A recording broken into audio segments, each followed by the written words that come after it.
Hey, good morning, good afternoon, good evening, everybody. It's me, your lovable, harmless little fuzzball, Legal Vices. And we're coming up on Christmas. It is the night of December 22nd, 2022. That's 122222022 for those of you that are keeping score, or just 122222. Hey, how are we? This is a festive day. This is a great day. One more day, and then it's the weekend. It's the Christmas weekend. You're already in the middle of Hanukkah.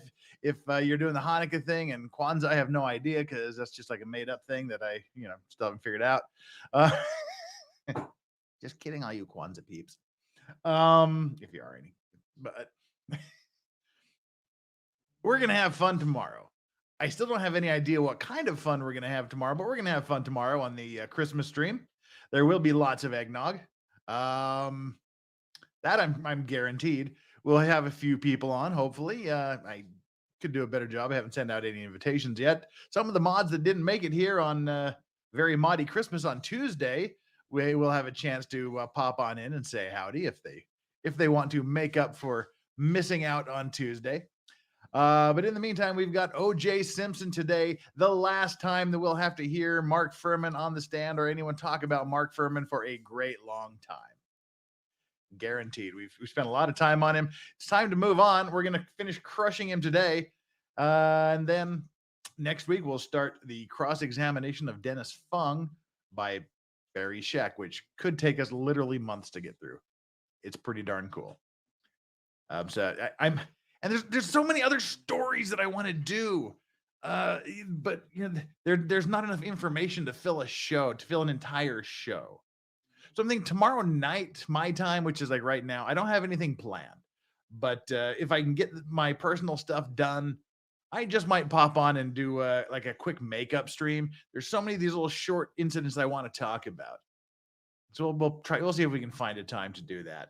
And then Christmas Eve in the US and Christmas morning in this part of the world, I'll just be doing a random cooking stream. So I'll have to figure out how to do that. Like I said, for those of you that heard, I have a Christmas dinner Sunday night. I've got, this is Sunday night. God, this international dateline stuff. I think I had it figured out. All right. Yeah. So it'll be Sunday morning for me, Saturday night for you guys. I have a dinner on Saturday and Sunday night, Christmas dinner at the Cigar Lounge here in town. And I'm in charge of cooking the honey glazed ham, the mashed potatoes, and the baked sweet potatoes, the candied yams. We're off to a great start because I ordered yams and they sent me a bunch of sweet potatoes. So might just be candied sweet potatoes. I'm going to try to get an emergency supply. Yams aren't a big thing here in Korea. They're just starting to come to Korea like last year or so. So they're still pretty hard to find. You got to order them. I ordered them. They sent me the wrong thing. So whatever. But that's what we're going to do on Sunday. I'll just turn the camera on and we'll chat a bit while I cook. And if I screw it up, as my mother said, if I make any mistakes, it's your fault and I'll kill you all. So there you go. Great. So that's really all the front of house stuff, the back of house stuff we got to do. Now it's time to jump into what we're doing today.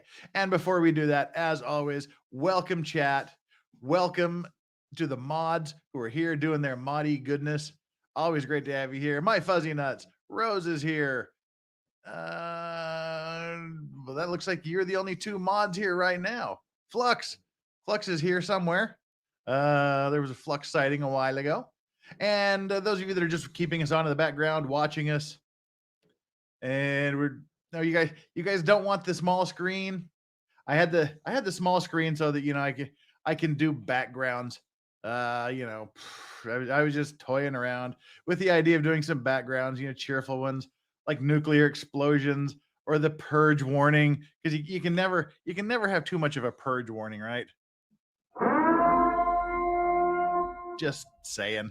Or we can have ships back there on Maritime Monday, but never mind.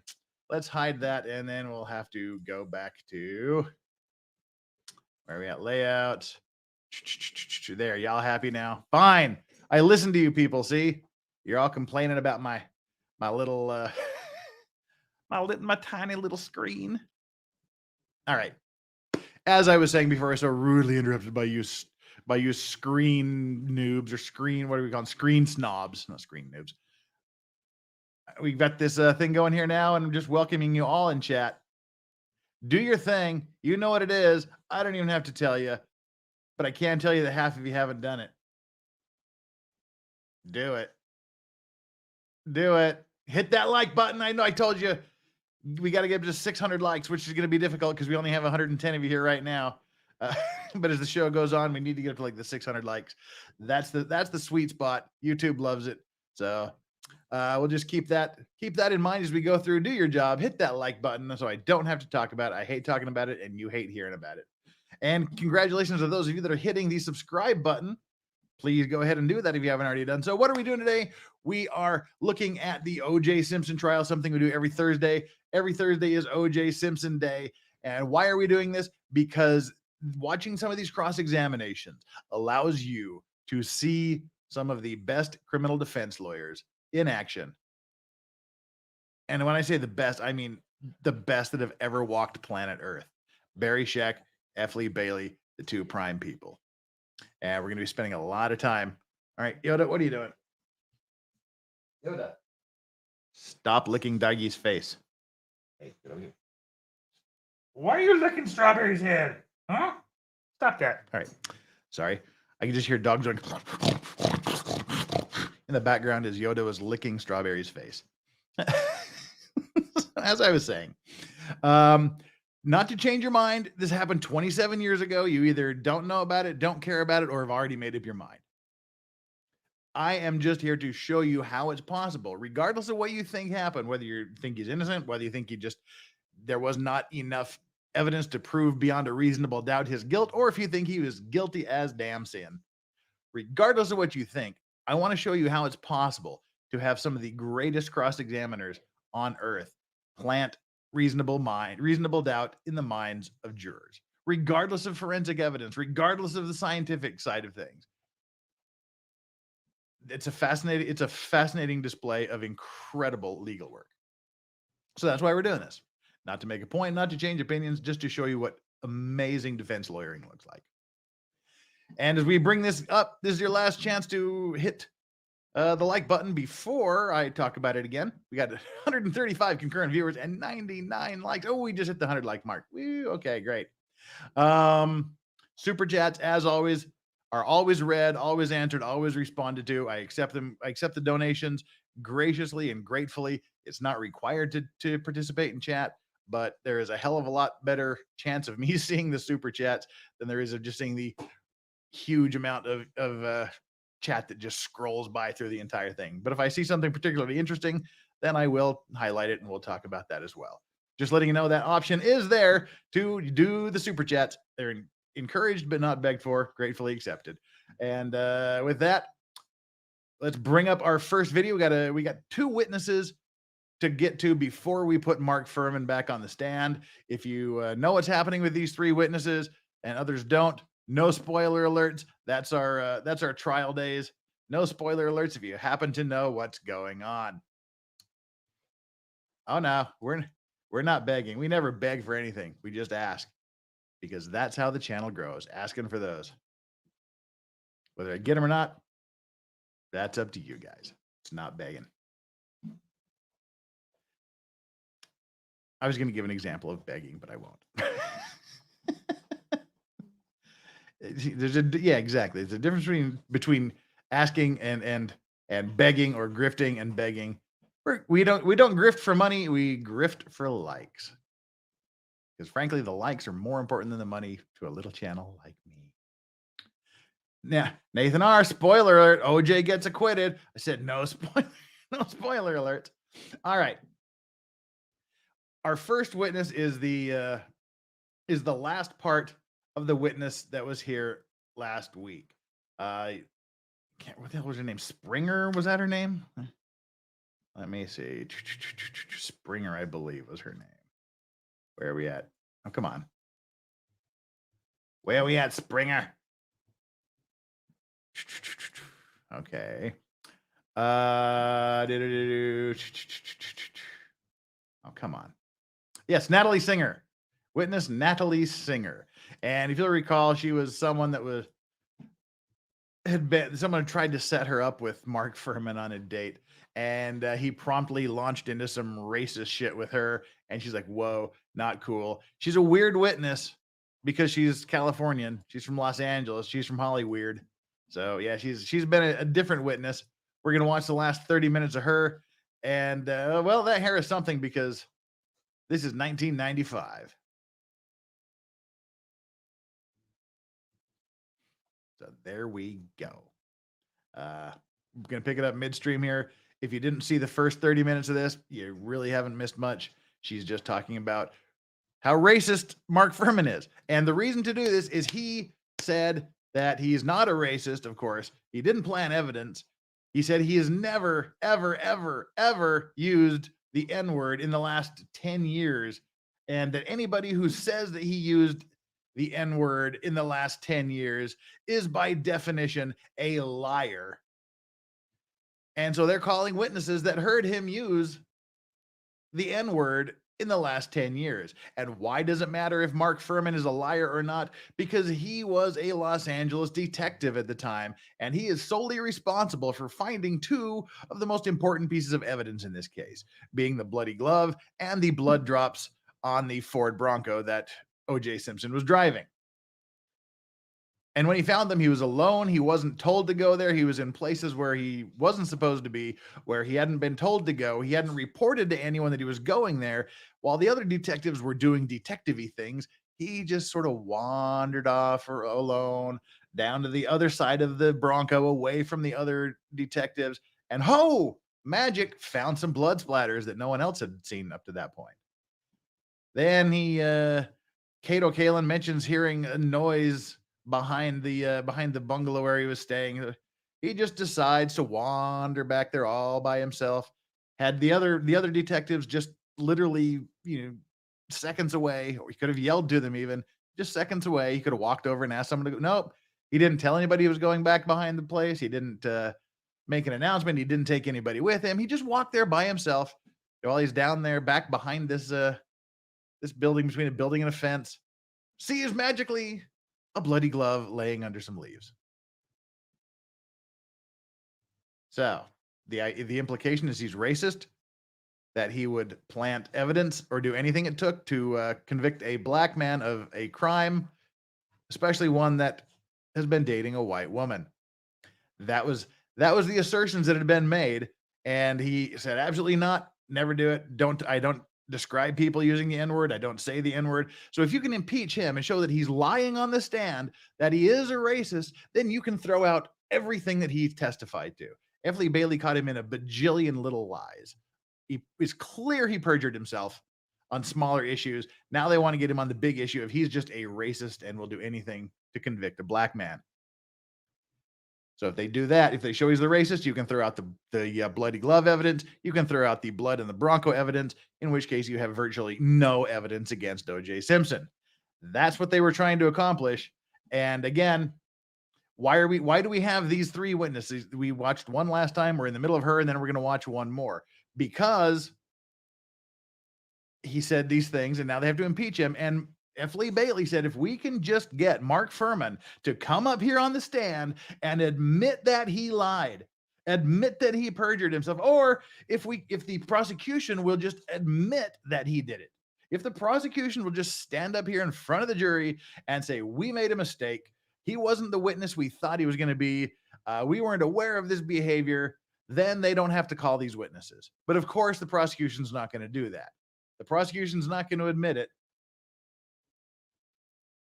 The prosecution said no, but now the prosecution is taking the tactic. We don't need so many witnesses to come up here and say he's being a racist, because at this point it will become cumulative. It'll become unnecessary and only done to prejudice the jury.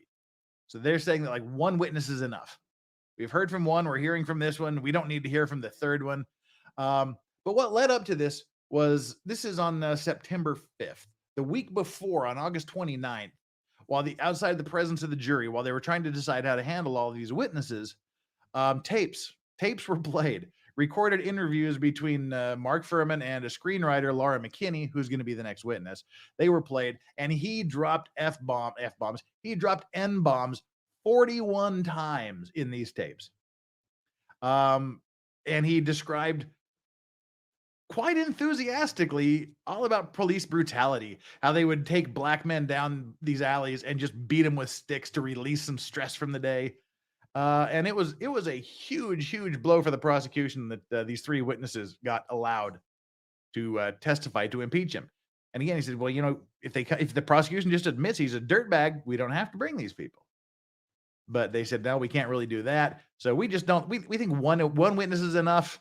We don't need to drop all 41 N bombs. That would just be prejudicial. Just a few N bombs to get the point across to the jury."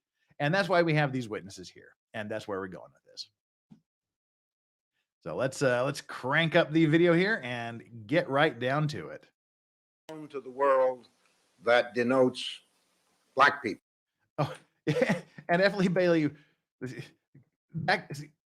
I know you've all heard this before, but some of you may have not. The reason we say N-word today instead of actually dropping the N-bomb is because of this trial.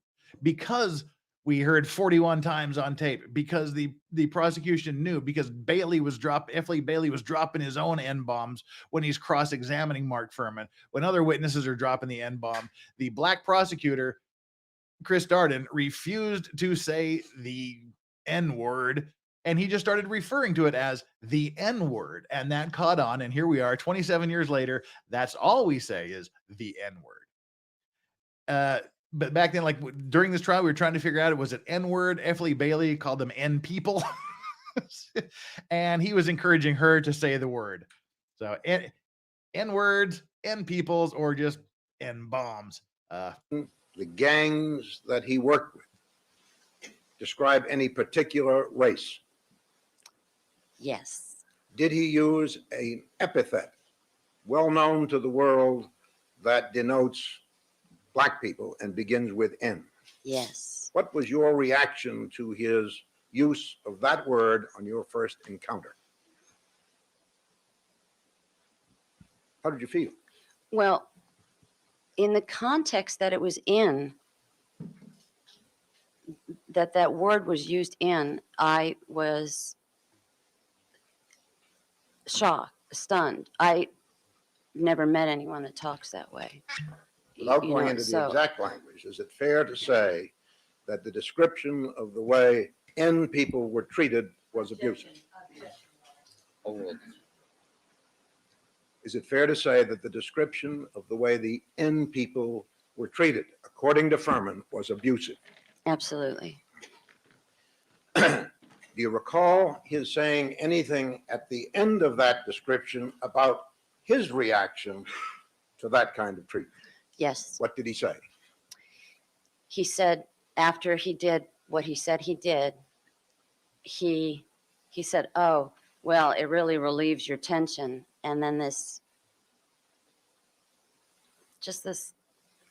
nauseating, it hits you here kind of laugh looking at Tom. Do I stop now? You can stop there. Later in the conversation, did he make another reference to N people? Yes, he did. Can you tell us what he said? You may use the N word if you will.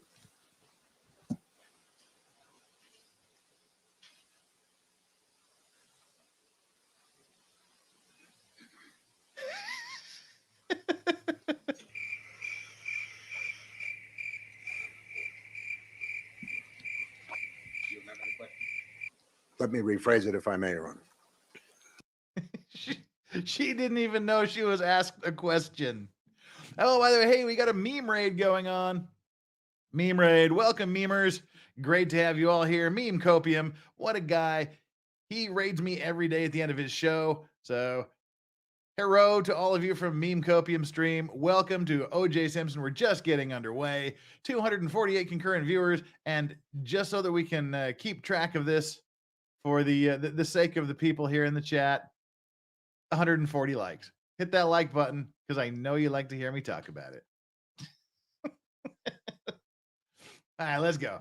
We are in the middle of this woman who was just asked a very serious question, who was completely unaware of the fact that she was asked a really important question.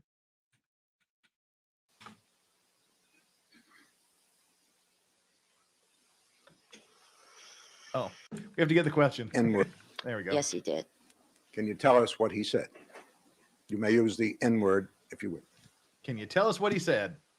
And then it's just crickets.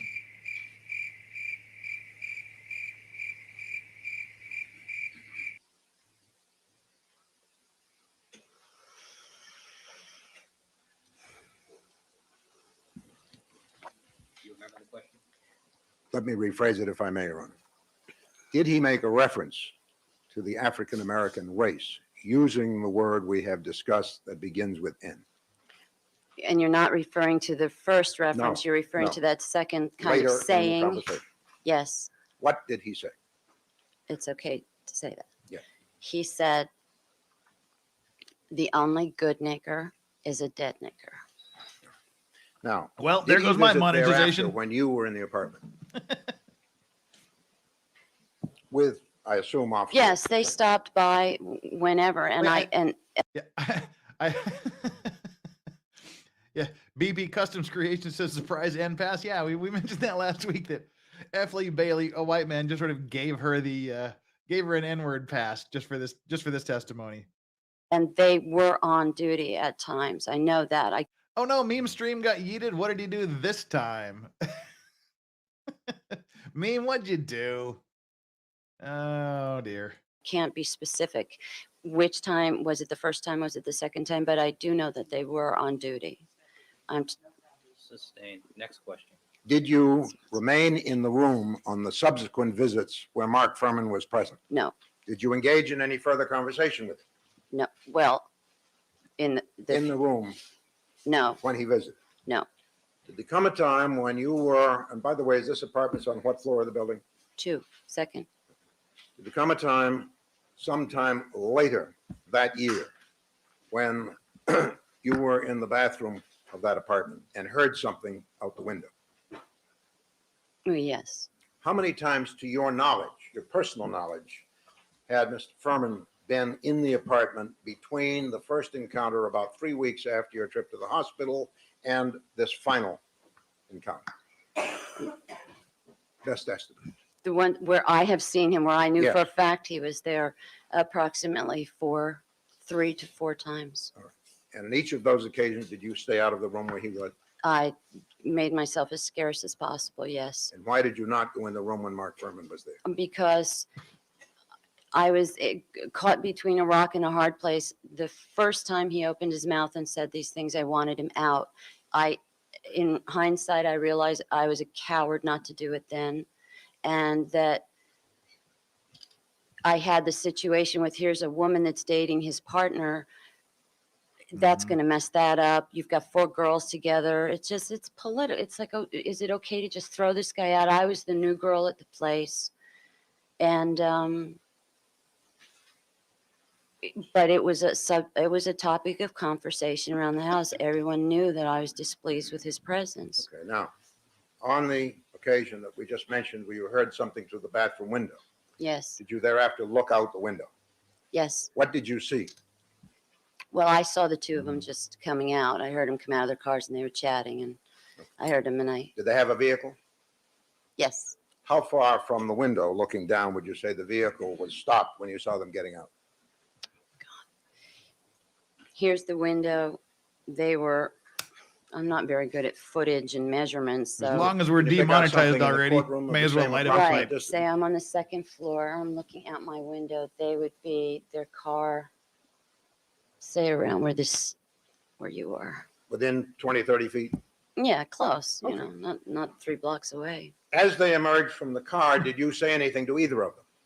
Well, I heard them chatting. Yeah. So I went to the bathroom window and I said, hey, hi, Tom. And after you said, "Hi, Tom," did you hear Mark Fuhrman utter anything that caught your ear? Oh yeah. Well, immediately started talking. He's got a pretty strong tone to his voice. Now we get to hear what Mark Fuhrman thought of her. We heard what she thought of him. She was uncomfortable, didn't like him dropping the N-bomb, wanted him out of the house, booted him out of the house. Well, let's see what happened the next time he came around. She overheard him talking about her. He started saying something, and it sounded angry and nasty, and that his normal tone of voice, actually. And then Just tell us what he said. And then Excuse me. That answer is stricken. Jurors to disregard. Next question. Just tell us what he said. Just tell us what he said. and then he called me a am I allowed to curse? Yes, you are. Okay. He called me a fucking bitch. All right. And what did you do after he After she drops a hard R, am I allowed to curse? Yeah, so Furman doesn't like her. Eva Torres, thank you for spending time with us. Merry Christmas. Eva Torres, thank you for that super chat and a very, very Merry Christmas to you too. I wish I was drunk. Just joining. How are we? Happy holidays. We are great. We have a Cuba Libre lined up here, otherwise known as a fancy rum and Coke with a little bit of lime.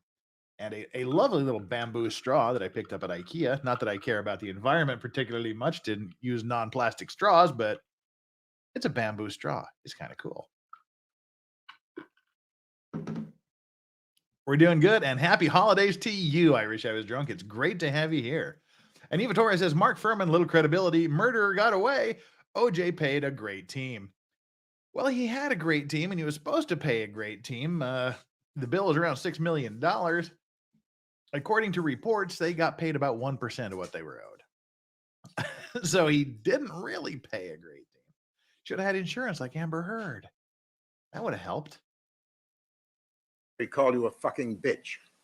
I love you, Emily What Bailey. did you do after he called you a fucking bitch? God, my stream is doomed. But listen to how much more aggressively Emily Bailey said that than the person who was called the effing bitch. So he just called me a fucking bitch. But Bailey just leans into it hard. nasty in that his normal tone of voice actually. And then Listen to how hard he comes after her. Just tell us what he said. and then Excuse me. That answer is stricken. Jurors to disregard. She's just Next like, question. call me a effing Just bitch. tell us what he said. Just tell us what he said. and then he called me a am I allowed to curse? Yes, you are. Okay. He called me a fucking bitch. All right. And what did you do after he called you a fucking bitch? The thought went through my I head. just love the way this Bailey is just it. sticks it. Just a 10 What did you point He's say? out. landing. I went to the window. I said, I called him an asshole. An And I asshole, said, yes. I do not want you in this house anymore. Nobody does. Don't come up here. You're unwelcome. Now, what And did it you? was great because it was a great opportunity to do that. What, if anything, did you say with respect to Mr. Vitrino's right to come in? the I house? said, you're still welcome to come up here. Did he come in? Yes, he came in. Did Officer Furman come in? Oh, no. No. And did you ever see Officer Furman again where you had conversation with Oh, no. him? Did you ever see him again, period, personally? No, not until this past year. Did you see On him TV. indirectly on television? Yes, on television. Did you at some point become aware that he was involved in some fashion with the case against Mr. OJ Simpson? Could you repeat the start Yes. of that? Did you become aware through the news or any other means that Officer Furman Yes. was a figure in the Simpson case? Yes. And how did you learn that? The minute I saw him, I knew that was the same man. You recognized? I saw him on television. Did you make an effort to contact anyone to give them the information that you have just given this jury? Yes, I did. How did you go about doing that? Who did you call first? The very first call was to Mr. Shapiro's office. Mhm. And I'm not to this day sure that it was actually the right office or not. Mhm. I left a message. And then I called Mr. Cochran's office, and apparently they were flooded with calls about Mhm. similar stuff. And they said, we will get back to you. I wanted to just let them know that there is a problem with this person. Mhm. And then I just let it go. I thought, look, I don't want to spend all my time pursuing this. I just want to let them know what I know. Next And then- question. Next question. All right. And Chat. did you call anyone thereafter at any time? Yes, I did. Who? When I saw that he was Excuse me. The question was who? Oh. Who did you call? Dan Leonard at your office. It's the office in Boston? Yes, And did you get the number through a listing? yes. Okay. Without going into what was said, did you have some conversation with Mr. Leonard about your recollections relating to Mark Fuhrman? Yes. And did you leave your name and number? Yes, Were you thereafter contacted by someone who is directly affiliated with the defense? yes. And what was his name? The next person that contacted me after Dan Leonard would be Pat McKenna. Pat McKenna. Yes, As a result of conversations that you had with Pat McKenna, was an arrangement made for you and I to meet in May of 1995. that's right. And did we have a meeting near your residence outside of Nashville That's on right. May 2nd of this year? May 2nd. Did we have some conversation about the case without going into what was said? Yes, Okay, we got an important question here. First of all, Bass said he asked in a way to call her an F and B. He kind of did, didn't he? But Sovereign Bosman says, or Bozeman, depending where we're at. Sovereign Bosman says, chat, did Jeff explain why character witness of some random other witness is allowed in court? I can't imagine that's usually a thing. If there is a random person, it's quite common, really, to impeach someone. The reason they want to do this is because, as we said, we explained this at the beginning, we'll just explain it very quickly now, is because he found all of the important evidence. But there's also reports of him saying he would plant evidence if necessary to convict a black man, particularly if the black man was dating a white woman. And so that immediately causes credibility issues. So they need to bring a witness on here to back up that statement. So they bring in 3 witnesses that testify that they heard him directly say the N-word. When he was on cross-examination, when Mark Fuhrman was on the stand, he very specifically, as we've mentioned several times before, said that I have never used that word at any point in the last 10 years. I don't use that word to describe people.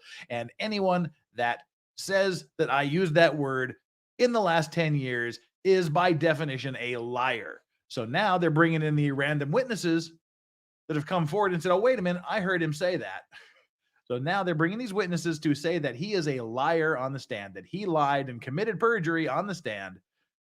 And if they can convince the jury that Mark Fuhrman did in fact lie on the witness stand, then you can assume that he's lying about all the evidence, and you can disregard the bloody glove. You can disregard the blood on the Bronco.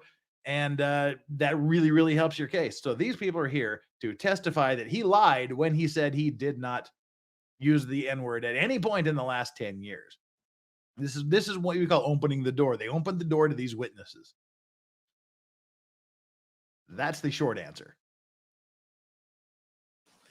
And did you relate to me at that time essentially what you have told the jury?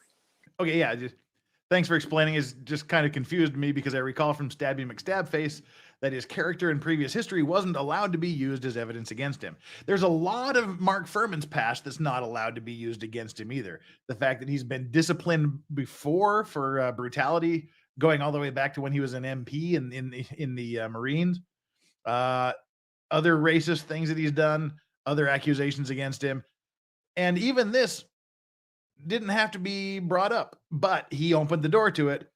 If he would have just admitted, yes, I've used this word, but I was giving examples. I was trying to sound cool. I was telling this screenplay writing lady who we're going to get, who's the next witness. I was just trying to show her how cops kind of sometimes talk on the streets, but I didn't mean anything racist by it. If that would have been an acceptable answer, and he wouldn't have had to go through this, but he said, no, I never used it. So now that opens the door, and you can bring people in to go, oh yeah, he did use it. And here's the evidence. And they brought the evidence complete with him being on recordings 41 times dropping it. essentially. Have you talked with anyone directly connected with the prosecution? I don't know if he's directly. Strike the question. Have you talked directly with anyone connected with Mark Fuhrman? Yes, What was his name? Anthony Pellicano. And as a result of that, did you issue any invitation to him to have the prosecution called? I guess you could call it an invitation. Or did you inquire as to whether he was a member of the prosecution or acting for it? Well, Don't tell us what he said. Just Okay. What was your question again then? did you say anything to him that you expected might lead to a call from a member of the Yes. Oh. Were you ever, prior to last Friday, requested to give an interview to anyone in connection to the prosecution, to your knowledge? No. Have you been represented by counsel in Nashville in connection with this matter? Yes. Is the lawyer who has represented you a well-known figure in the legal community? I think so. I gather that from, Okay. Sustained. Did you give his name to Mr. Pelicano? at that point, no. I didn't have him at that point. At some point, did you give his name to Mr. Pelicano? Yes. Oh, yes, yes, yes, yes, yes. And what name did you give Mr. Pelicano? Jim Neal. Okay. And through Mr. Neal, was it arranged that an attorney out in this area would advise you if that became necessary? Yes. And do you know, did you speak to that attorney after you arrived here last week? I spoke to him once just to let him know I was here. Okay. Actually, I've spoken to him twice. Oh, it's courtroom ASMR. I actually spoke to him twice. I forgot. She's remembering that she spoke to him twice. She forgot. The jury didn't hear any of this and certainly didn't see her waving two fingers in the air. That's okay. Nobody will know that you forgot and you actually saw him twice. You're okay. Your secret is safe with us. Hold on.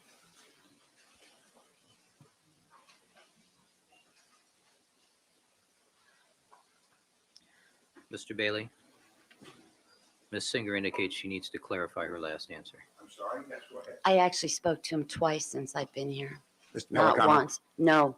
The lawyer out here. Oh, I said once, but I meant twice. It was That's twice. All right, yeah, whatever. Thanks for the interruption.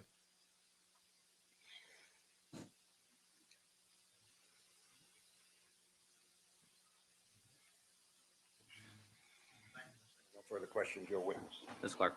All right, time for the cross-examination. Go get her, Marcia. Go get her. Go get her. What are you going to say? Good morning. Did Mr. Bailey fly out to Nashville, Tennessee to interview you? Yes, he did. That's All where right, you Ms. spoke. Clark, could you keep your voice up, please? I'm sorry. Is that where you spoke to him? Yes. Okay. Now, you have never spoken to myself or Mr. Darden or Miss Lewis. No, I haven't. You've never spoken to any of the prosecutors in this case. Is that correct? No, I haven't. Yes, And- that's correct. And you spoke to, did you ever call any member of the prosecution team to advise them personally of who your lawyer was? No. All right, hang tight here. We got the thing. This, before we get too far removed from this, Sovereign Bozeman says, "Holy shit, that name sounds like something out of a gumshoe book." Anthony Pelicano. Well, it kind of is. I guess that's exactly what he is. He's a private investigator, and he's actually a very interesting. Well, he's not a private investigator anymore. He's 80 years old. But yeah, he's actually a very, very interesting private investigator. He's served like 13 years in jail. But yeah, well, it all started back in in 2002, where the police raided his office and found like dummy grenades, C4 explosives, and a bunch of other stuff like that. And he was under investigation for a long time there. And then it was right. It was God, I want to say around 2006 that he was investigated. And it all started with Steven Seagal. So I guess Steven Seagal had hired Anthony Pelicano to take care of some people because Steven Seagal apparently couldn't take care of people himself. there was a couple of reporters that were writing a story about Steven Seagal. And so Steven Seagal apparently, allegedly, well, not really allegedly, hired Anthony Pellicano to make death threats to them, and mentioning that he had alleged mafia tie. Well, it was Steven Seagal was saying he was connected to the mafia and whatnot, and the reporters were doing stories about it. And then Anthony Pellicano comes in and says, "Yeah, that's the thing. You be careful." He made death threats to the reporters, and that's when the police found the explosives and the dummy grenades in his office. And he'd already had. He's back in 2002. He served the time for the grenades and explosives, and then in 2006-ish, when Steven Seagal has him give death threats to reporters, they raided his office again and found more explosives in his office. He was snooping out Nicole Kidman when she got divorced from Tom Cruise and whatnot, and basically he ended up being charged with 110 counts of conspiracy, racketeering, bribery, illegal wiretapping, and he went away for 13 years. So yeah, that's the story of Anthony Pellicano, who we've been hearing about here today. And Lisa M says there's a new interrogation video on Courtney Clenny on Crime Circus channel. Yeah, we talked about that yesterday. There's a 4-hour one on Law and Crime, her most recent one, and then from the time she assaulted her boyfriend in Vegas. That's on Crime Circus. We're going to be watching both of them next week. So we're going to deep dive. We're going to dive into Courtney Clenny next week. But let's get back on with this trial here.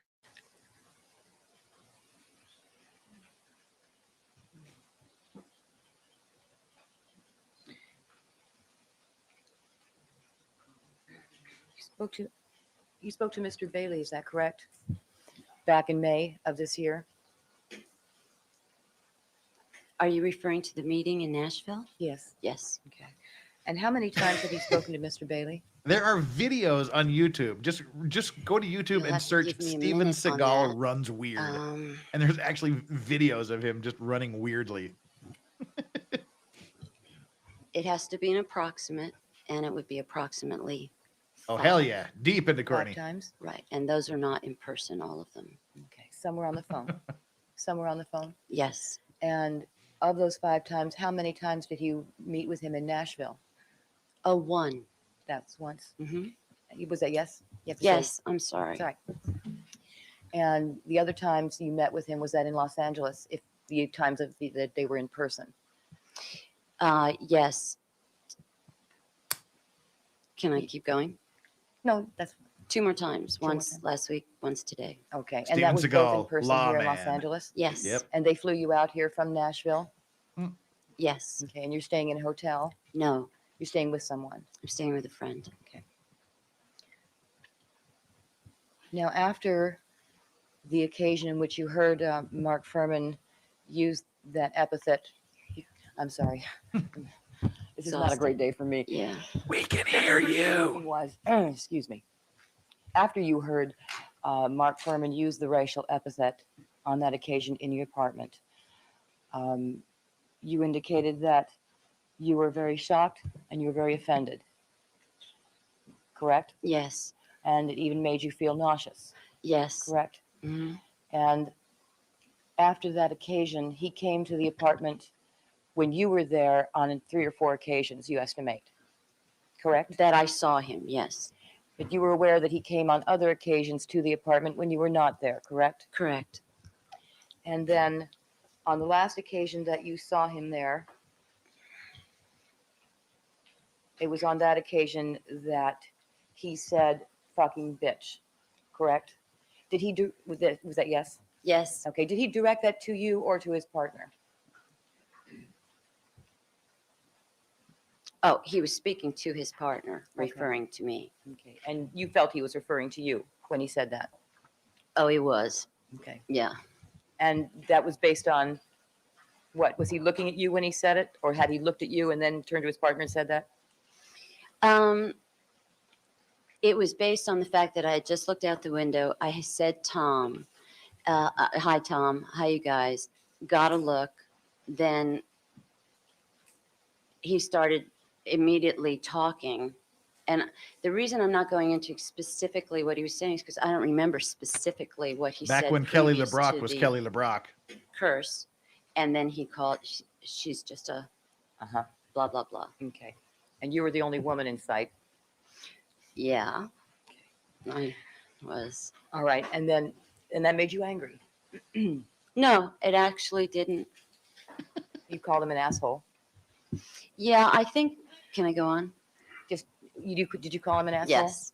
You did not mean it as a term of endearment, I take it. What? No, I don't normally use that word as a Okay. term of endearment. All right. Most of us don't. No. Okay. And at Marcia, that where are point, you told him going you're with not this? welcome here, is that right? Yes. And this was your opportunity at that point when he called you. Mm-hmm. Okay. Say When he fucking called you bitch. that, this was your opportunity to make sure he couldn't come back. Is that right?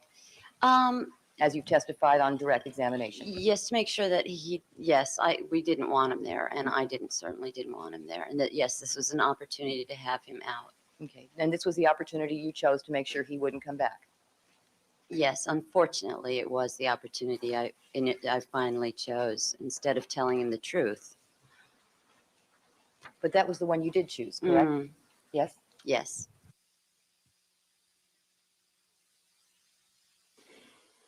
Ooh, She was singer. she knows how to hold a microphone. Bailey? Redirect.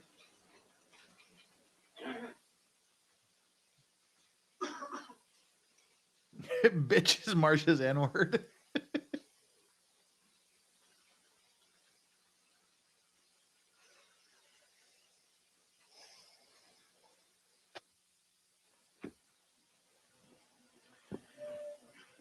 Ms. Singer, you've said that you did not make any direct effort to contact the prosecution as you did to Mr. Shapiro, Mr. Cochran in my office. Correct. Was there a reason that you chose not to volunteer your information to the prosecution? Well, when Anthony Pellicano told me that he was going to tell them, I said I'd be willing to. What was that? Go ahead. Answer. You may answer. I told him when they call, I'll speak to them, but I Was- never got a call. Was there a reason that prior to talking to Mr. Pellicano and myself, you had not given this information to the prosecution? Well, yeah. What was it? Well, possibly incorrectly, I had not in a million years would I have thought they wanted to hear what I had to say, the things that I knew. I just thought it would fall on deaf ears. And that may be incorrect of me, but that is the way I felt. Now, when you heard Mr. Furman using racial epithets, 20 pelicans. was it the mere use of that word that upset you or the manner That's a in good which one. it was used? Overruled. Overruled. You may I go, Yes, you got it. Manner. pardon? Was it the use or manner that offended you so much? The manner more than the use. The use is bad.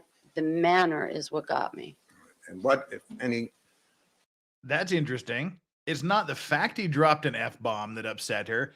It's the manner in which he dropped N-bomb. It's not that he dropped the N-bomb that upset her so much as the attitude with which he dropped the N-bomb. Which leads F. Lee Bailey to ask the favorite question ever. What, if any, Use is bad. The manner is what got me. and what, if any, expression can you recall being on his face as he described his treatment of black people? I'm going to sustain the course. We're going beyond here.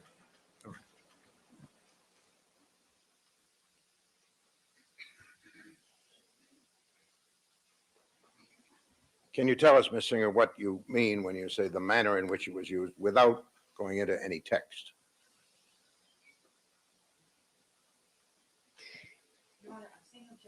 Overruled.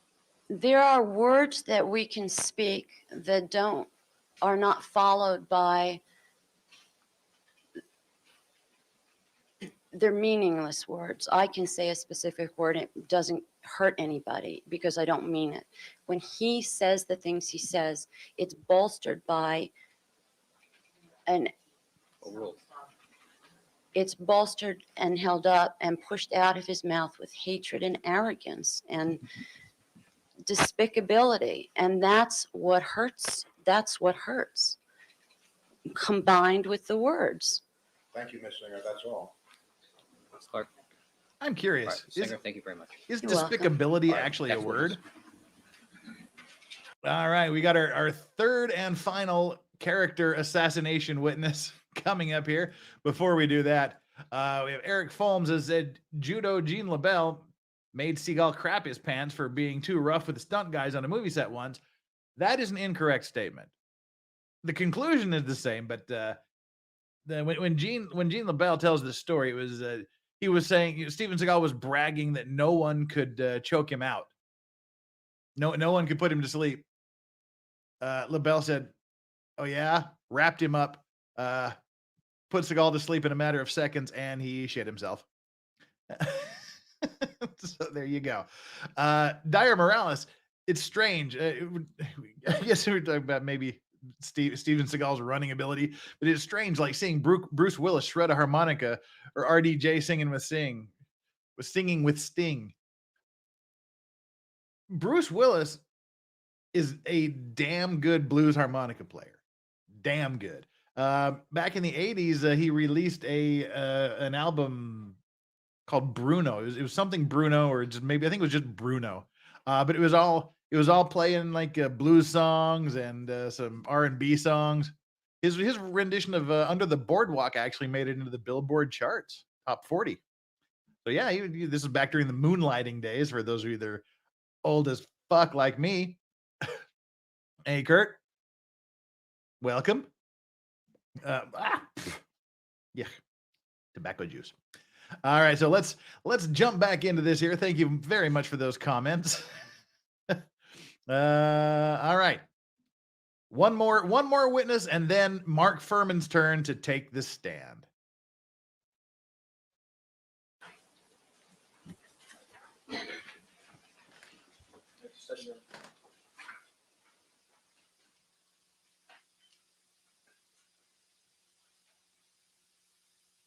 Yeah, go back if you want to hear the whatchamacallit, Bruce Willis singing rhythm and blues. I go to R&B, go look for the album Bruno, or just go to YouTube and Bruce Willis singing.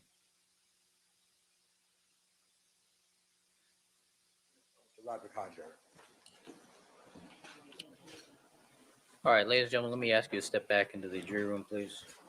We've got things to discuss. Now, again, it's all right. We've heard so many people using the N-bomb. So many people have dropped the N-bomb. Do we need another witness to drop the N-bomb and the N-bomb and testify that Mark Fuhrman's a racist? We've had the last two witnesses testify about him dropping N-bombs and being brutal and attacking black people to use as stress release. All right, record should reflect the jury is withdrawn. Do we need to do it more? Do we need Yes, more? we anticipate calling Mr. Roderick Hodge, Your Honor. I just spoke with my colleagues to give the court some indication. We're at this point anticipating calling Mr. Hodge, followed by Mr. Blazzini. We told you about him, I think, before. Not directly related, but regarding Bronco. We'll then be calling the photographer Rokar that's supposed to have it here, and then Ms. McKinney. We can actually skip this part. There's no real fireworks going on. And so what happens next is there's a couple of other witnesses that aren't dealing with this. They're just there. They happen to be in court. And so they do them out of order. They get those two witnesses cleared. And then they go to bring Ms. McKinney on the stand. Ms. McKinney is the screenwriter who has the tapes of Mark Fuhrman dropping the N-bomb 41 times.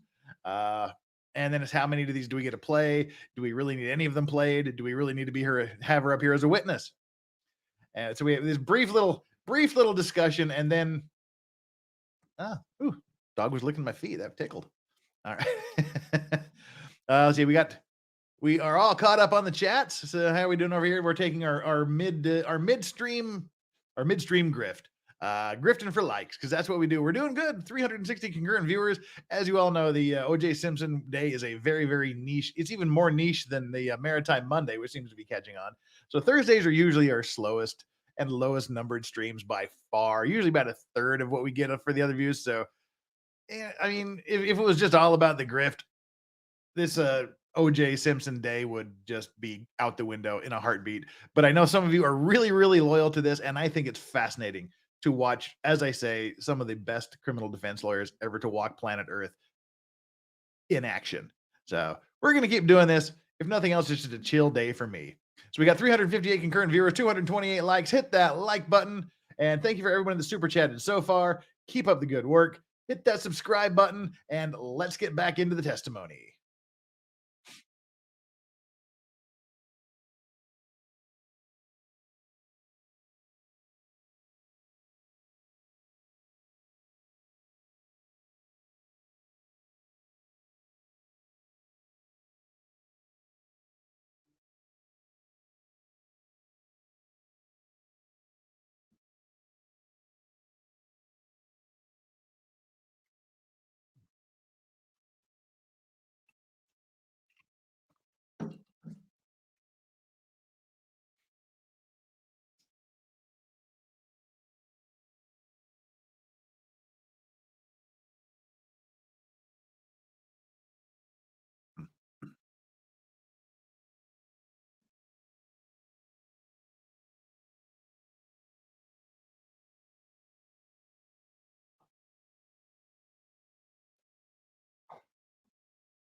All right. Should I y'all want to see the video?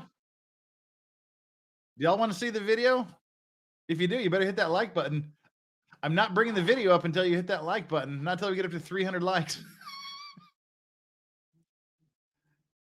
All right. Let's go. Hey, I was having fun watching it, so there you go. Hang on. All right. Let's well, I assume you can hear the audio. Great. So you didn't miss anything.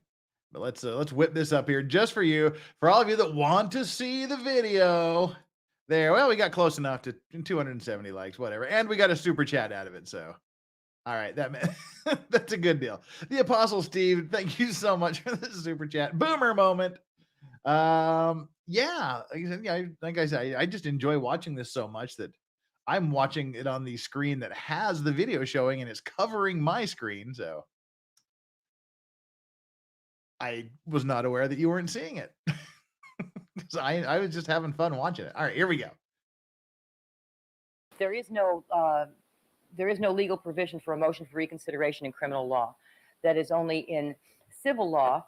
It is recognized in Civil Code of Procedure, Section 1008. And what they require in civil law is that the party seeking reconsideration show newly discovered facts. In this case, we have no newly discovered facts with respect to the motion for reconsideration of Laura McKinney. But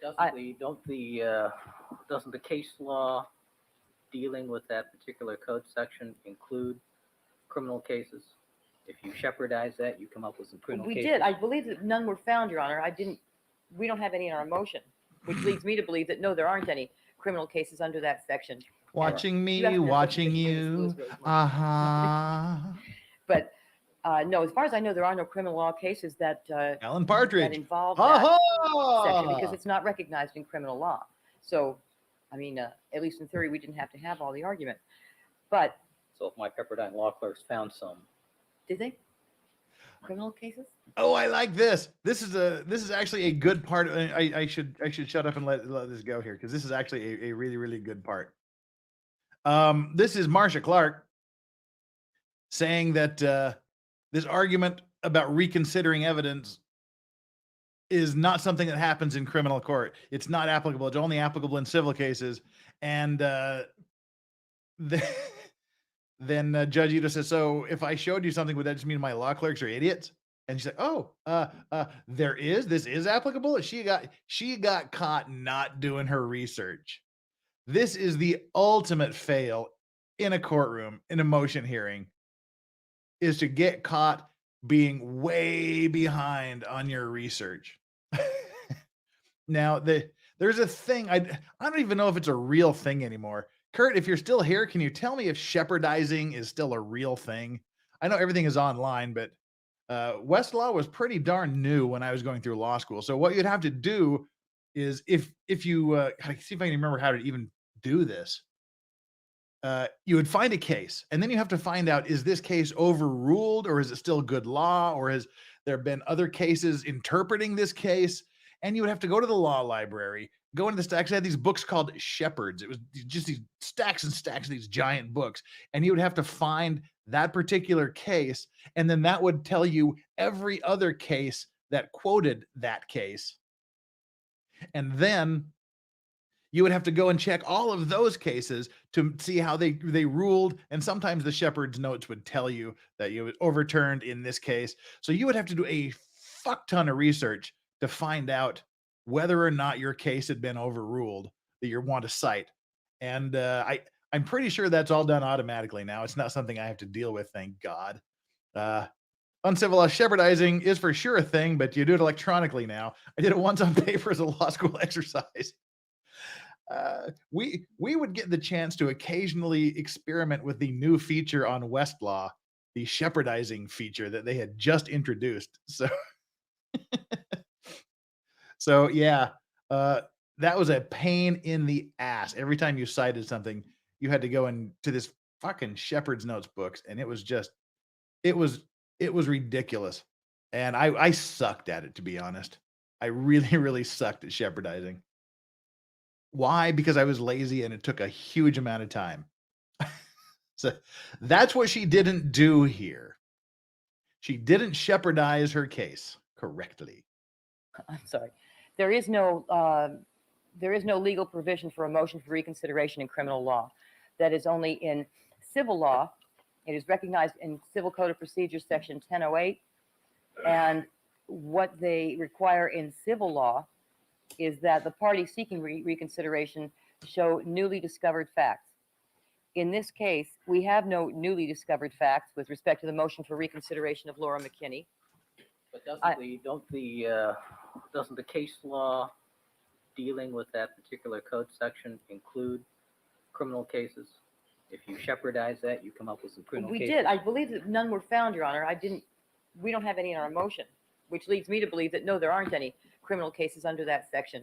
And Correct. you asked me that question because you knew Ms. Lewis wrote the motion, huh? But no, as far as I know, there are no criminal law cases. There's Marcia throwing the other lawyer under the bus. You're asking me that because she wrote the motion, right? If it's fucked up, it's her fault, not mine. That's essentially what she's saying there. Believe that no, there aren't any criminal cases under that section. And then he you drops asked the me that hammer. question because you knew Ms. Lewis wrote the motion, huh? But no, as far as I know, there are no criminal law cases that involve that section because it's not recognized in criminal law. So, I mean, at least in theory, we didn't have to have all the argument. But So if my Pepperdine law clerks found some, did they? Did they? Criminal cases? Holy shit. And what do they say? say it's applicable to criminal law cases. Okay. Nevertheless, we deals don't have with any newly. sanctions. I'm sorry, Your Honor. Never mind. It's like, oh, okay, well, nevertheless. And then the lawyer that wrote the brief is like, Marshall, we got to talk. There's a rule in the civil procedure that an unfounded motion for reconsideration is a subject of sanctions. That doesn't matter. Private life has got to be separate from Not relevant to this from malpractice. Oh. You saw my motion coming. No. But with respect to this particular case, they don't have newly discovered evidence to point to, Your Honor. The contact sheet doesn't qualify. That contact sheet is nothing but a collection of the photographs they've had for a year and 3 months. So we have nothing new that's been offered to this court. Dana Plato's We do another have, lawyer, however, another as I've prosecutor. indicated to the court earlier, Officer Risky testified that he saw the photograph being taken at 7 a.m. shortly before he got off duty. Mr. Ullman poses the question, why lie about the time? Well, that's to cover up. If that's to cover up the ability or opportunity to conceal or move evidence, then why is he standing there in the photograph pointing to the evidence? Bounce ahead a bit I mean, here. is that the stupidest thing you've ever heard? Hi, Mom. All right, let's bounce ahead here. Just wanted to get a little bit of argument over the over photographic evidence. That's falsehood to them. And finally, Your Honor, we would like the opportunity to have the court review the alternative tapes that we have available. we believe it's very important for the jury to hear. Do you want to hear these arguments? This is the arguments about, do we let all 41 N-bombs in or not? I think we should do that. We'll do that. Yeah, why not? Let's do it. Relevant, because the jury will be so inflamed it will not matter to them any longer whether Mark Fuhrman could or could not have moved the glove. And Mr. Ullman wants to paint the distinction between a hostile racist and a casual racist. I don't know how anyone can be a casual racist. I mean, that's to me an oxymoron. You know, you can't be that kind of an evil person and be casual. It's an about such a oxymoron. thing. It just doesn't happen. They've painted Mr. Fuhrman as being a racist. There's no doubt about it. With the additional testimony. This is a prosecutor who is pissed that her star witness is a degenerate racist who probably plants evidence. She's not upset about the argument. She's upset that her client put her in this position. Her witness put her in this. She's an oxymoron. Yeah, it's oxymoron, you moron. Yeah, it's an oxymoron. Tell us more about this oxymoron, Marcia. Of Mr. Hodge, they will have completed that picture, spread enough venom in this courtroom to sink a battleship. We've done it enough.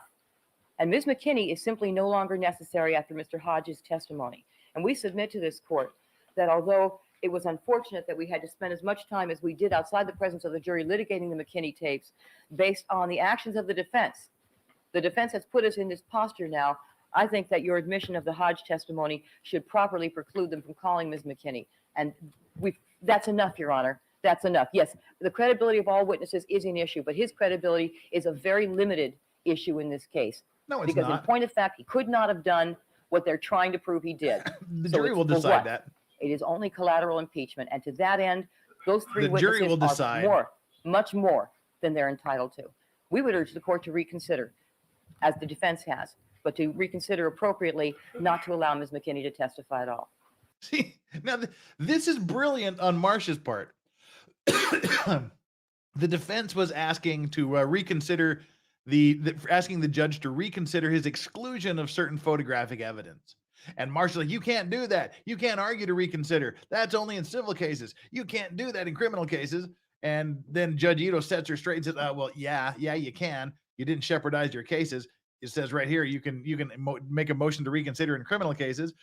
Fast forward 10 minutes, she's like, I want you to reconsider the decision to, let her testify, as if she knew 10 minutes ago she could make this motion to reconsider.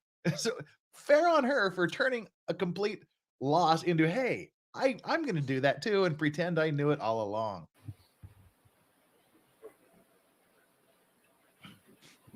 Three very brief points, Your Honor. Reminds me of the Chinese proverb to be careful what you ask for. He's like, yeah, whatever, Judge, whatever, Judge. That was weird. Suggestion that the prosecution was well aware of the sequence of these photographs raises lots of questions in my mind in terms of whether it explains the refusal to make tests to me Past the photograph that from stuff. the outset of the case, they were aware of the problems. You can pay $40 a sequence. I've seen the photograph. That's the argument you need to deal with. All right, let me address that, because obviously the point at which we want the jury to end up is to reject Detective Fuhrman's testimony in its entirety. And as Your Honor is aware, the instruction that informs the jury they may do that is if they find that a witness was willfully false in a material part of his testimony.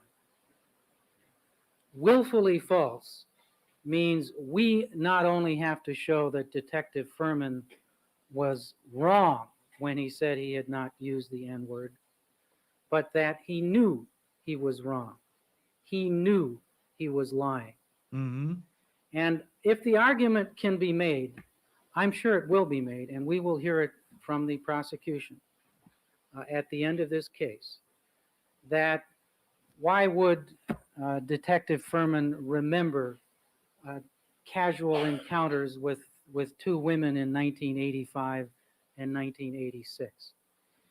Every iota of evidence that we have that shows the frequency with which he used this term goes to that question of whether he was willfully lying when he said he had not used the word.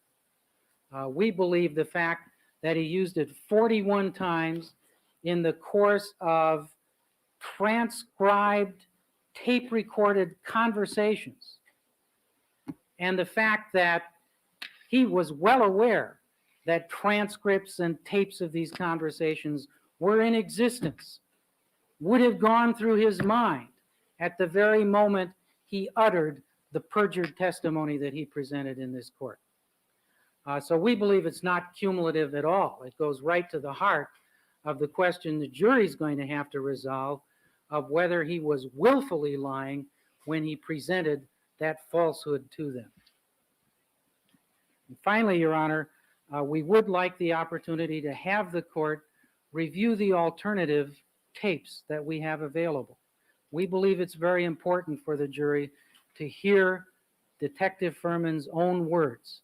And we believe that since Your Honor has determined that one of these taped excerpts is appropriate, that it should be a taped excerpt that is audible, in which his voice can be identified. Can we play the tape for Your Honor? I recollect the tape, counsel. Thank you.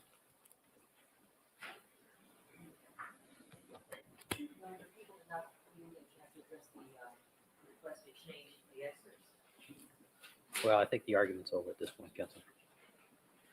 Since this is a motion to reconsider, Oops, don't was I still believe muted that, from my cough? I coughed. that particular issue is, well, simple enough. All right, In because making my clearly I original can't ruling remember regarding muting Ms. when I McKinney cough. I'll and just cough into the determining what microphone. should come in, the And court's Swan thought Lake gifted process 5 is, Legal I think, Vices pretty memberships. obvious, Thank you so much. that the issue was Oh, wow, Detective Xcomer, Furman's he's use also of the gifted racial one. epithet in a disparaging manner. And in reviewing the 41 offered incidents of that usage, the court wanted to find examples that would not then go on to include other offensive material as well, including physical abuse of other people, some other violent act, that sort of thing. So these were the most sanitized usage of the racial epithet the court could find. In reviewing this, the court listened to the tapes and then primarily worked from the So these are going to be the transcripts, most sanitized in versions that making they the have. ruling. And Mr. Ullman, I will concede that in selecting the excerpt to be played, I did not then go back and listen to the quality of the tape. So I will agree that that particular excerpt, the one where Detective Furman discusses why Black Muslims live in a particular part of town, that one is not audible in a real sense. And what the court had sought was an example of where Detective Furman, in his own voice, makes a statement that is of such color and, I'll use your term, Mr. Ullman, flavor, that the person N-word listening flavored. to that could understand and appreciate and evaluate whether or not So, that Mighty was a Meat? true statement of that person's true feelings, whether or not that statement, or whether or not that statement was role-playing in the context of the screenplay, and to allow the juror to give to that statement the appropriate weight. I will grant the motion to reconsider for this one particular item. I will substitute excerpt 27 for the excerpt regarding the So Black they win. Muslims, which number I do not recollect.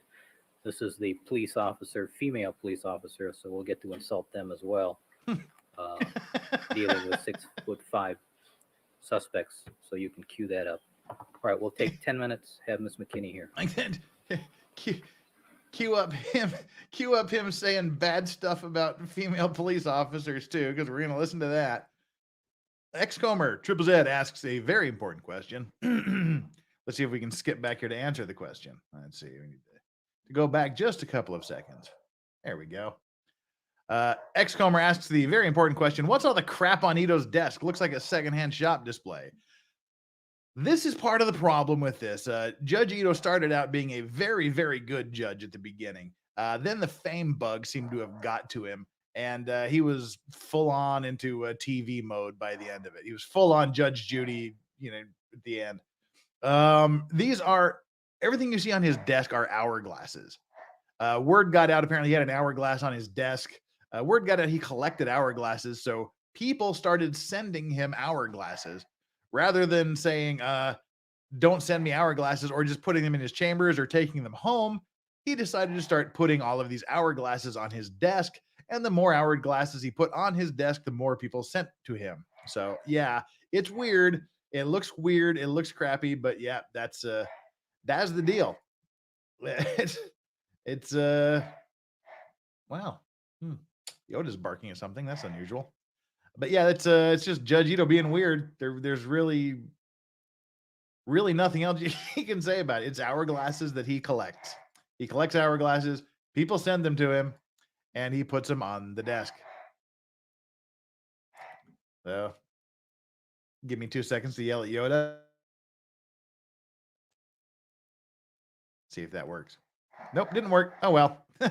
Let's get back to the video. All right, we'll take 10 minutes. Have Miss McKinney here. Yep. So there's his hourglass collection. Some of it. It's ridiculous by the end. All right. One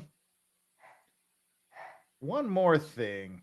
So present. We had Deputy someone Mayor else Alice, have the gifted jurors, please. some memberships at the beginning, and I forgot to mention who it was. I didn't write it down. Simply as to what time the sun rose on June 13th of 1994. Why don't we It'll take that up some other time? Well, it takes 30 seconds, and I wanted to do it while No, it was still counsel. fresh in their minds from Mr. Rokar's testimony, Your Honor.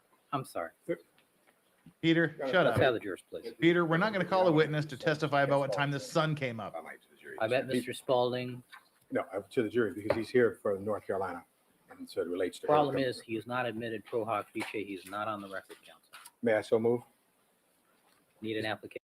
This is McKinney's this is the next witness's private attorney here. He's just there. They're saying he shouldn't be sitting there because he hasn't been admitted pro hoc vice. He hasn't been allowed to sit at the bench in this court. He's saying, well, all right, let's take care of that. That's what I move. Well, I'm making an application now. I can make an oral application. He's been here for 2 weeks, Your Honor. He's paid his own And way. I've been thrilled to have him here. Yes. If you want him on the record, you need to file the application. That's the court rule. He is actually leaving tomorrow, and he's here because of this particular witness. And Oh, okay. I want to just introduce him because he's been here, Your Honor, for 2 weeks. Okay. There's no problem, Your Honor. Is there? Okay. Thank you, Your Honor. How many times do I need to say, okay? Nothing, just to say this is one of the attorneys representing Mr. Let me ask these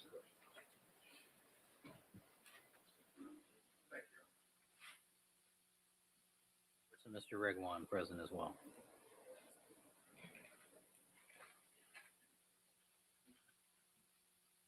No, Johnny, don't shut up. Johnny Cochran is the man. He just told Peter Neufeld to shut up. Let's forward through the seal of the great state of California. Your Honor, the defense will next call Ms. Laura Hart McKinney to stand. All right, before we do that, excuse me, just a minute, Yes. Ms. McKinney.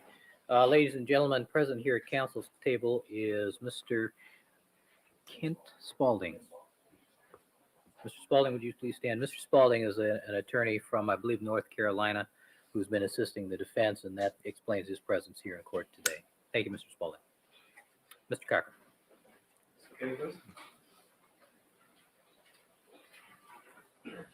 All right, Ms. McKinney, would you face the clerk, please? Now, she's the screenwriter that was interviewing Mark Fuhrman and recording all of the conversations and getting Mark Fuhrman to tell her stories about the raw underbelly of the police department. Why don't you pull the microphone closer, please? First name Laura, Laura. Last name McKinney, McKinny. Why? Because we like you.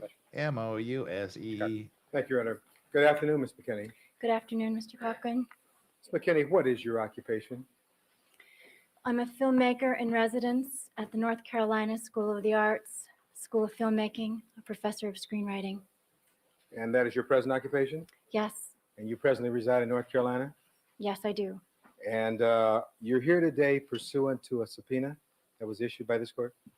Yes, And how long have you been out here in California waiting to testify? 3 weeks, and Sustained. You're here to testify today from North Carolina? yes, I am. All right.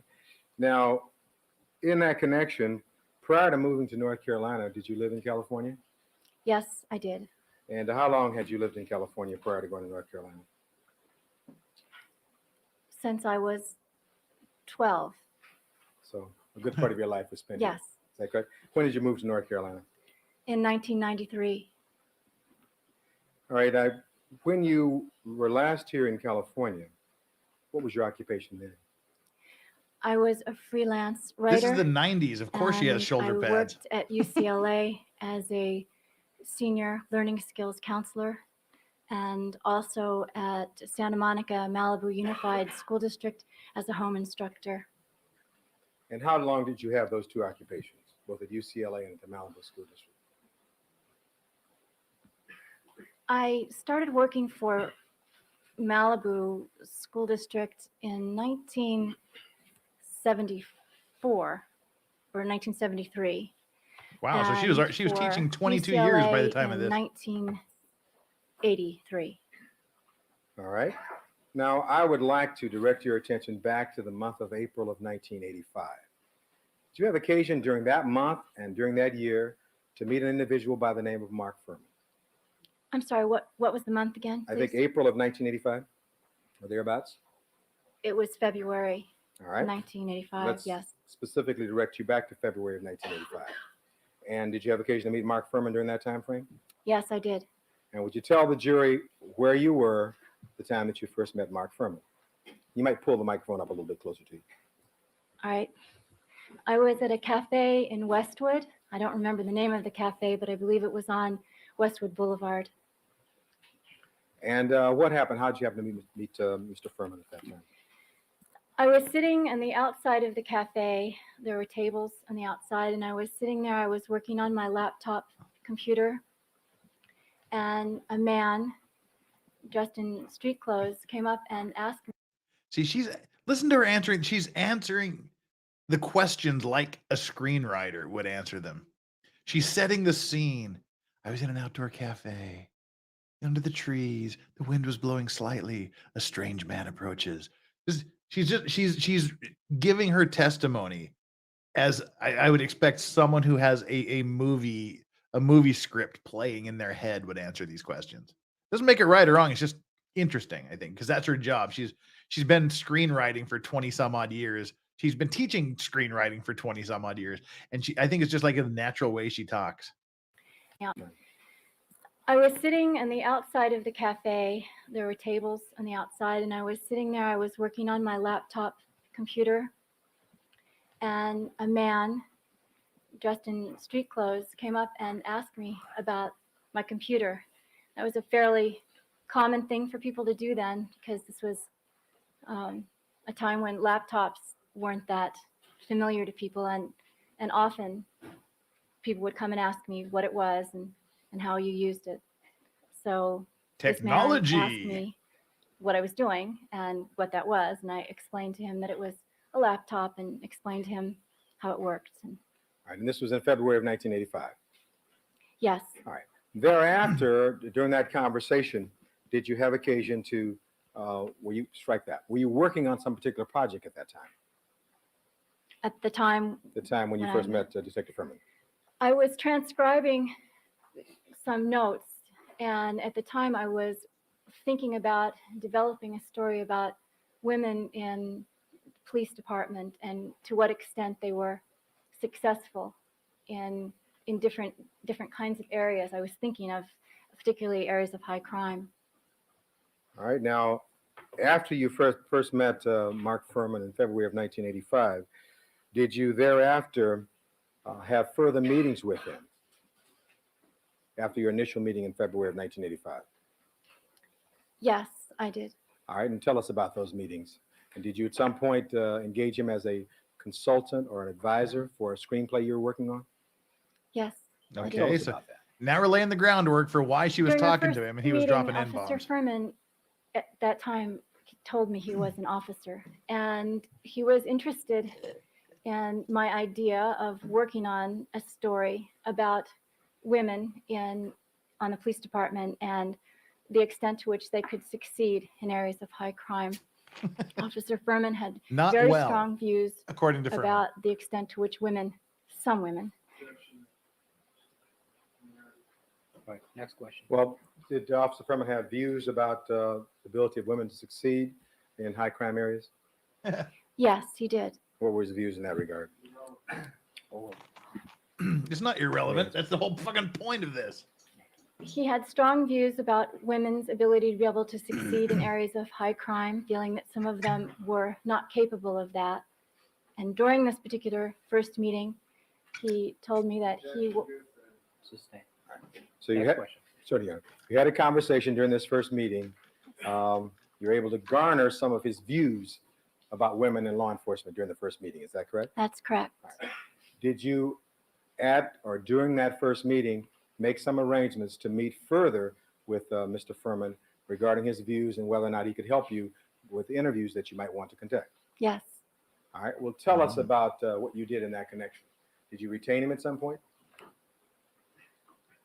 I didn't retain him. I asked him if he would be interested in helping me give some ideas, some personal views that might help generate some thoughts about characters and police procedures and other areas that might be useful to me in helping understand the kinds of frustrations that men had on the police department and women, and possibly some of the cover-ups that might occur in conjunction with that.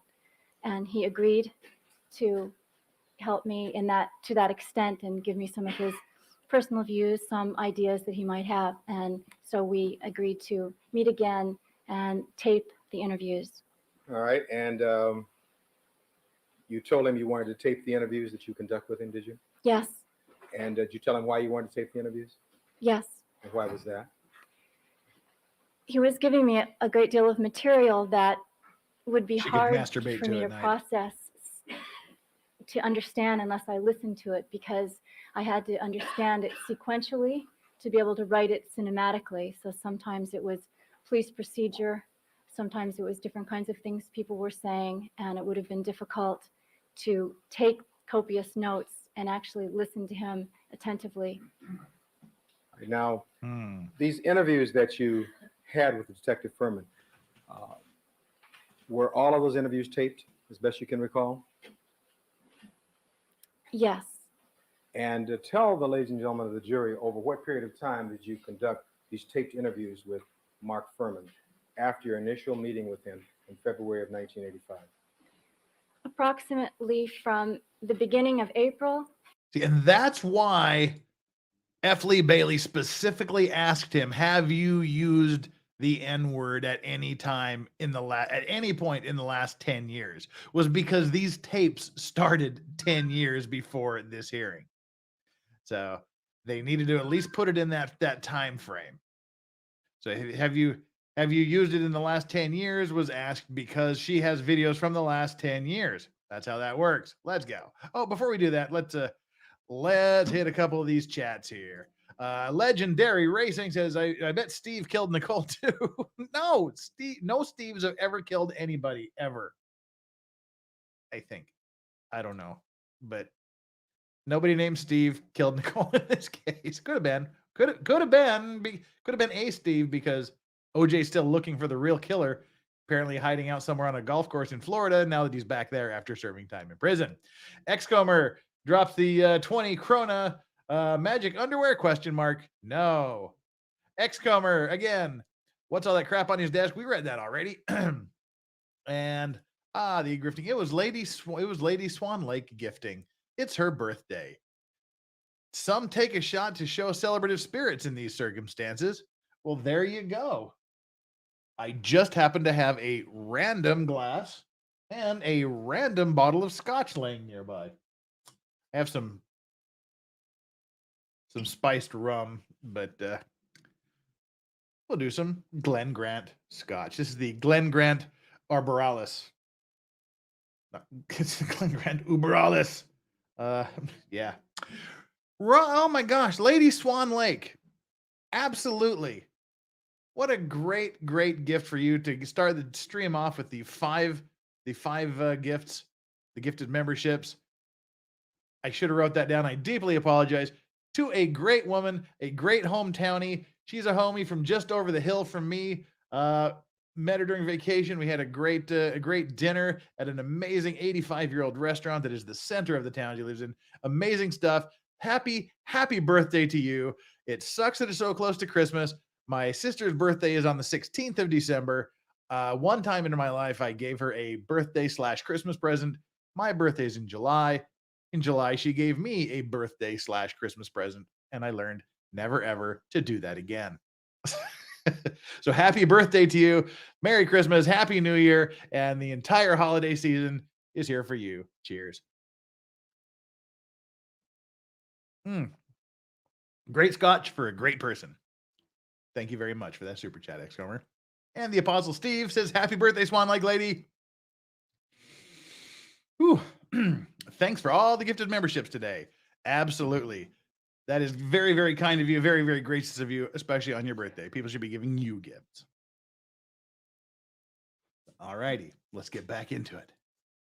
April 2nd, I believe, through July 1994.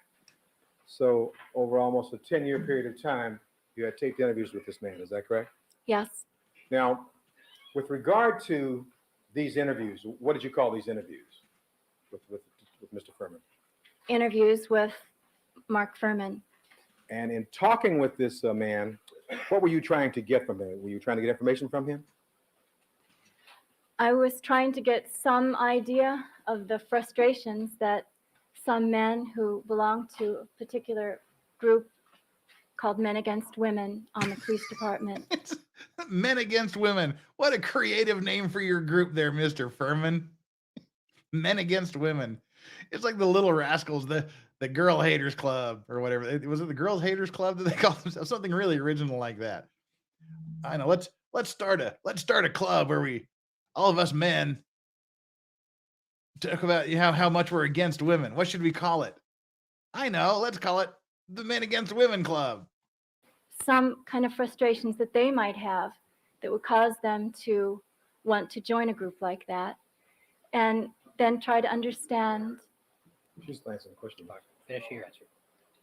Then try to understand as well some of the areas in which women might feel frustrated by being stonewalled and embarrassed and humiliated by men. Now, in that connection, before you started taping these interviews, did Detective Fuhrman know that you were taping these interviews?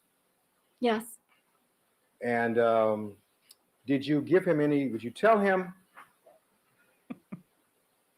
strike that, what did you tell him with regard to how you wanted him to talk? Did you want him to talk freely and openly to you and use words like police officers use, or what?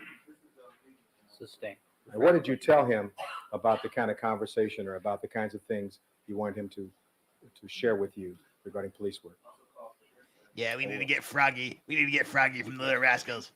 They give him the I He-Man women told hating him club. that I wanted to write a fictional piece based on fact, and so it was very important to me that I have a really clear idea of what some police officers would say in a given situation, so that the instances that he would give me would be as factual and realistic as possible.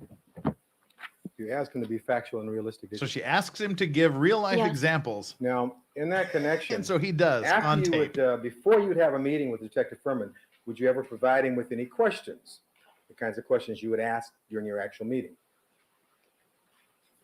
Not for every meeting, but for our second meeting, the meeting after April 2nd, I compiled a list of questions based on some of his responses to that particular interview and sent them to him along with the interview so that he could refer back to some excerpts in the interview and then be prepared for some of the Great. questions. So she also that sent him a I might- transcript and said, is that we this might it? want to talk about, anything that he might feel comfortable discussing in our next meeting.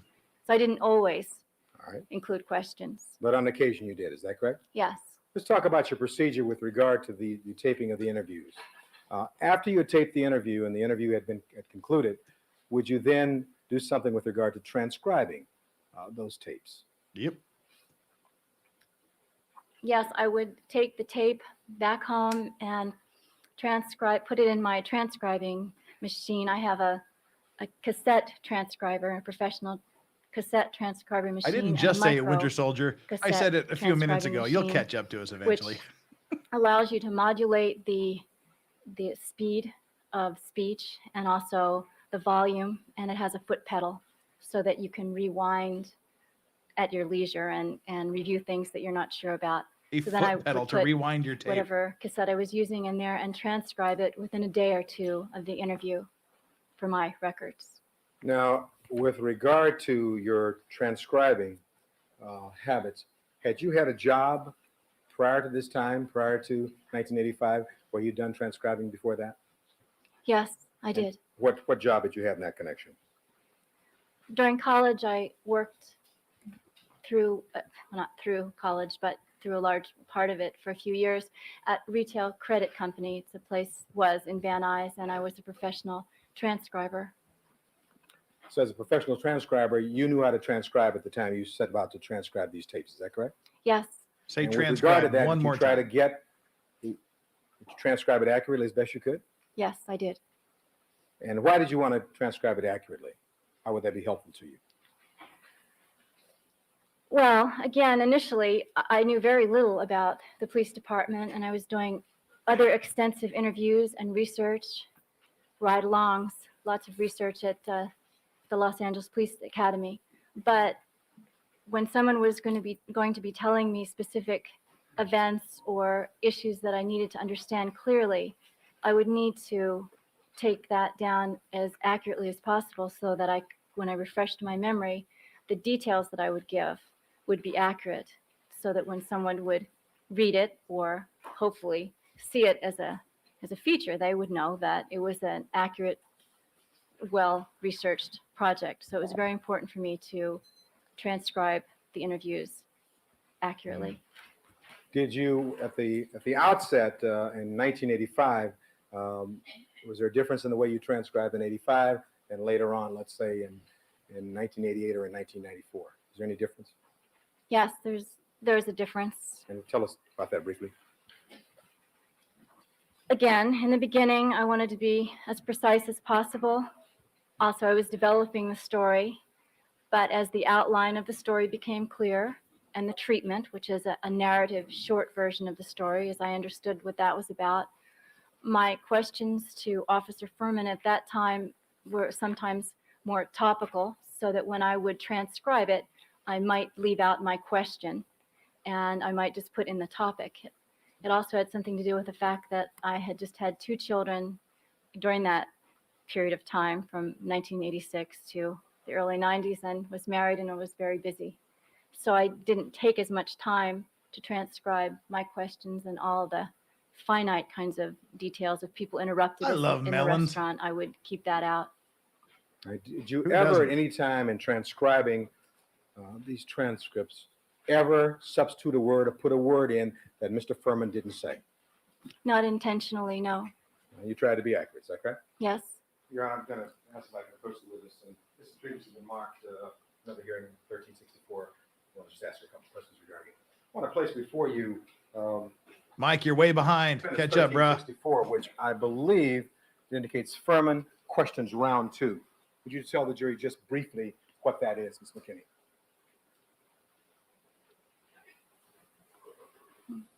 This is an example of the questions that I gave Officer Fuhrman after our first interview on April 2nd, 1985. This is what I sent to him in conjunction with the tape transcript of that first interview. All right, now, with regard to this, you told us about the interviews with Mark Fuhrman. You've also told us that you're working as a result of those interviews on a screenplay called Men Against Women. Is that correct? That's correct. And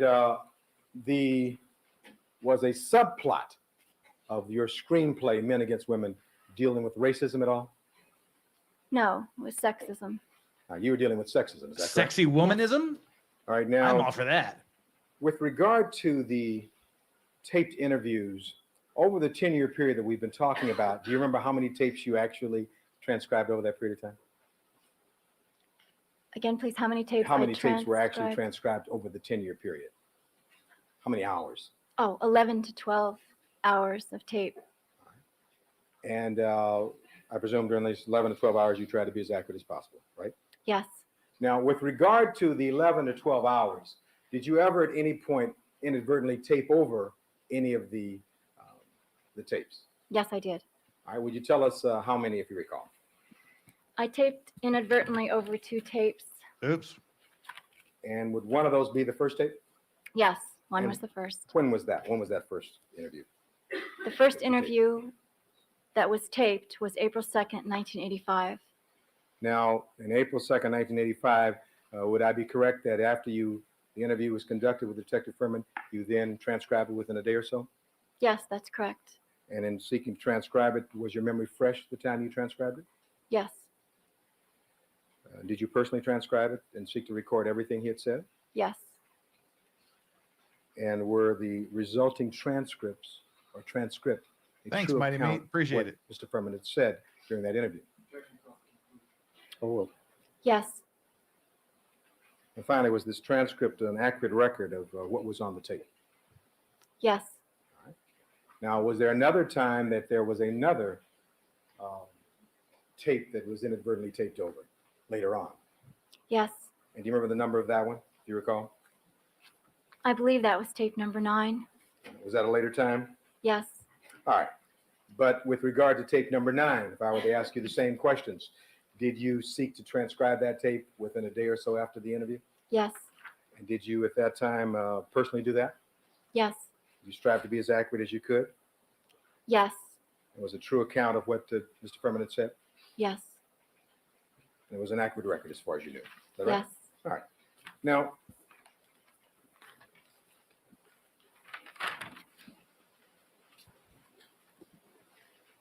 the last interview you had with this man was July 28th, 1994? Is that right? Yes. Where did that interview take place? That interview took place in Alice's restaurant in Westwood.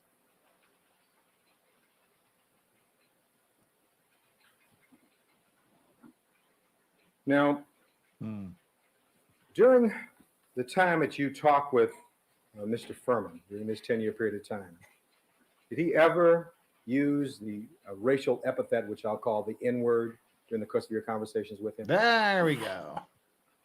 Yes, he did. Johnny Cochran ain't saying the word either. And in the course of your preparation of your testimony here today, can you tell the jury how many times you've counted that he used that word? Approximately 42. Approximately 42 times? Yes. And when he would use this word in the court, strike that. In what circumstances would he use this word in being interviewed and talking to you? Oh.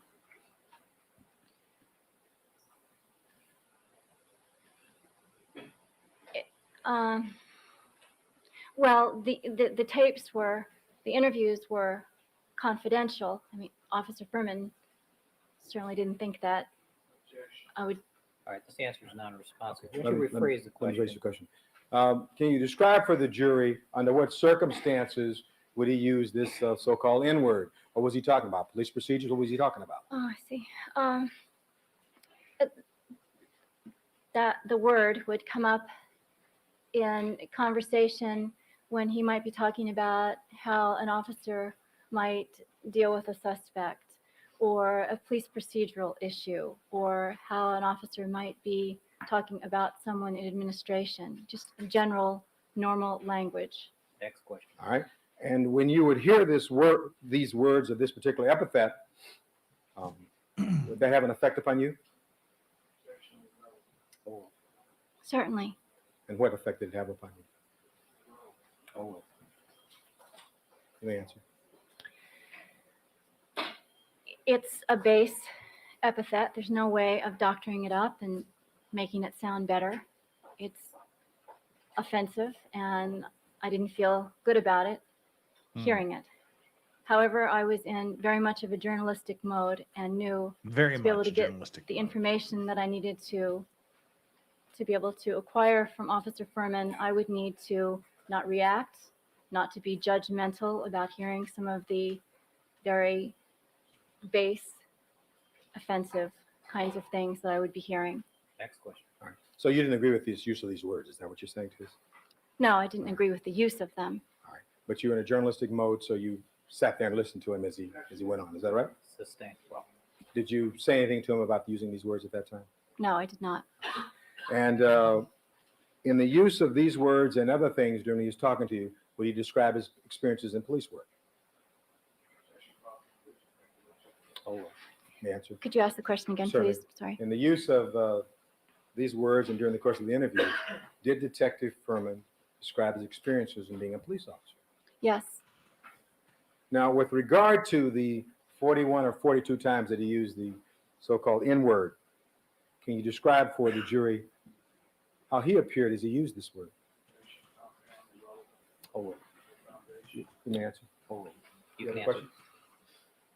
Could you ask it again? Sorry, I understand that I word, understand, but All I right. think During the 41 or 42 times that Mr. Furman used the word nigger, could you tell us how he appeared as he did that? Oh, You may answer. when Officer Furman used the word nigger, it was in a very casual, Just like you did, ordinary right? Just casual, pattern ordinary. of speech. It was nothing extraordinary. It was just, Damn, I was hoping we conversation. get past the 2-hour mark by the time she started And doing as this. he did that, Missed it did by you have a 14 sense minutes. of how he was using it? vague. Let me see. Did he appear to be joking when he was using that word? Rephrase the question. Well, when he used the word, was he- Ask her to describe the demeanor. yes, thank you. Thank you very kindly. Would you describe the demeanor of Detective Furman or Mr. Furman while he was using this word these 41 or 42 times? Oh, Let me answer. he was using it Susan, in a, it in wasn't a me, it serious was her. She fashion. said it, not It me. was a word that apparently he felt. sustained. You may answer the question, but let me ask again. Your Honor. Can you describe, and I want you to paint a word picture for the ladies and gentlemen of the jury, of how he appeared when he was using this word these 41 or 42 times that you recall? Your best description. Oh, You may answer. When Officer Furman used this word, it was in conjunction to many of the things we would be discussing. Conjunction and with. it was Not conjunction to.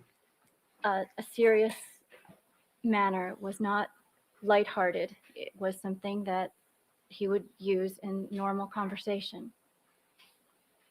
All right. When he used this word, did he appear to you to be was it using it in a way that was insulting? oh, You may answer that question. Was it insulting? Wasn't Go ahead. was insulting to me. The word is insulting. Why would it be And, insulting and when anyway? he was using it in a demeaning, derogatory fashion. I don't know that he would think it was So insulting. does but that mean she's a I don't know. racist You've if answered the question. him using the N-word to her Using is a offensive disparaging to manner? her? Oh, You may answer I'm that. confused. Yes, it's a disparaging word. He was using it in a disparaging fashion. Never is heard a disparaging word, and the skies are not cloudy. In all the course day. of the time that you came to interview this man over 10 years, did you ever form an opinion of whether or not he was a racist? sustained. Or did he use this word in a racist manner? Sustained. Did he use this word in a vicious manner? I think negative, disparaging, insulting. Racist, I think that pretty insulting. much covers it. All right. Thank you, Your Honor. That is the end of that tape. We're going to dive straight into the next tape. We only got one comment to read here. Legendary Racing. Almost all of the most famous killers were named Steve. Steve Wayne Gacy, Steve Dahmer, Steve Bundy, Steve Ruby, Steve Wilkes Booth, and Steve Harvey Oswald. I stand corrected. Everybody that's killed anybody ever is named Steve. Thanks, I guess, for the clarification. All righty then. Now I got to remember to put the screen up and not just watch it myself. even though I could have lots of fun just watching it here. We're going to skip some of this because it's now 11:52 and I have a absolute deadline of getting out of here at the bottom of the hour. So at 30 minutes past the hour, I am out of here. So we have to wrap this up. We might have to skip some of the racist language, but we're going to try to get through it all because I just don't want to do Mark Fuhrman anymore. I never wanted to do Mark Fuhrman, but you know what I mean. I just don't want to talk about it anymore. Which is not, I'd like to pass those out to the jury if we can, Your Honor. Let me get a look at those.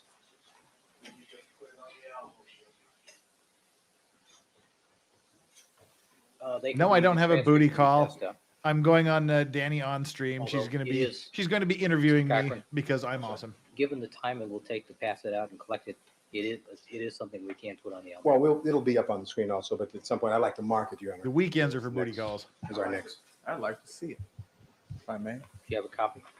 Well, he has a copy. Mr. Douglas gave him a copy, so you can look at it, read his own copy. May I mark that as our next, Your Honor? 1367. 1367. All right. Now, let me just inquire, Your Honor, if I might. Let's embiggen this here.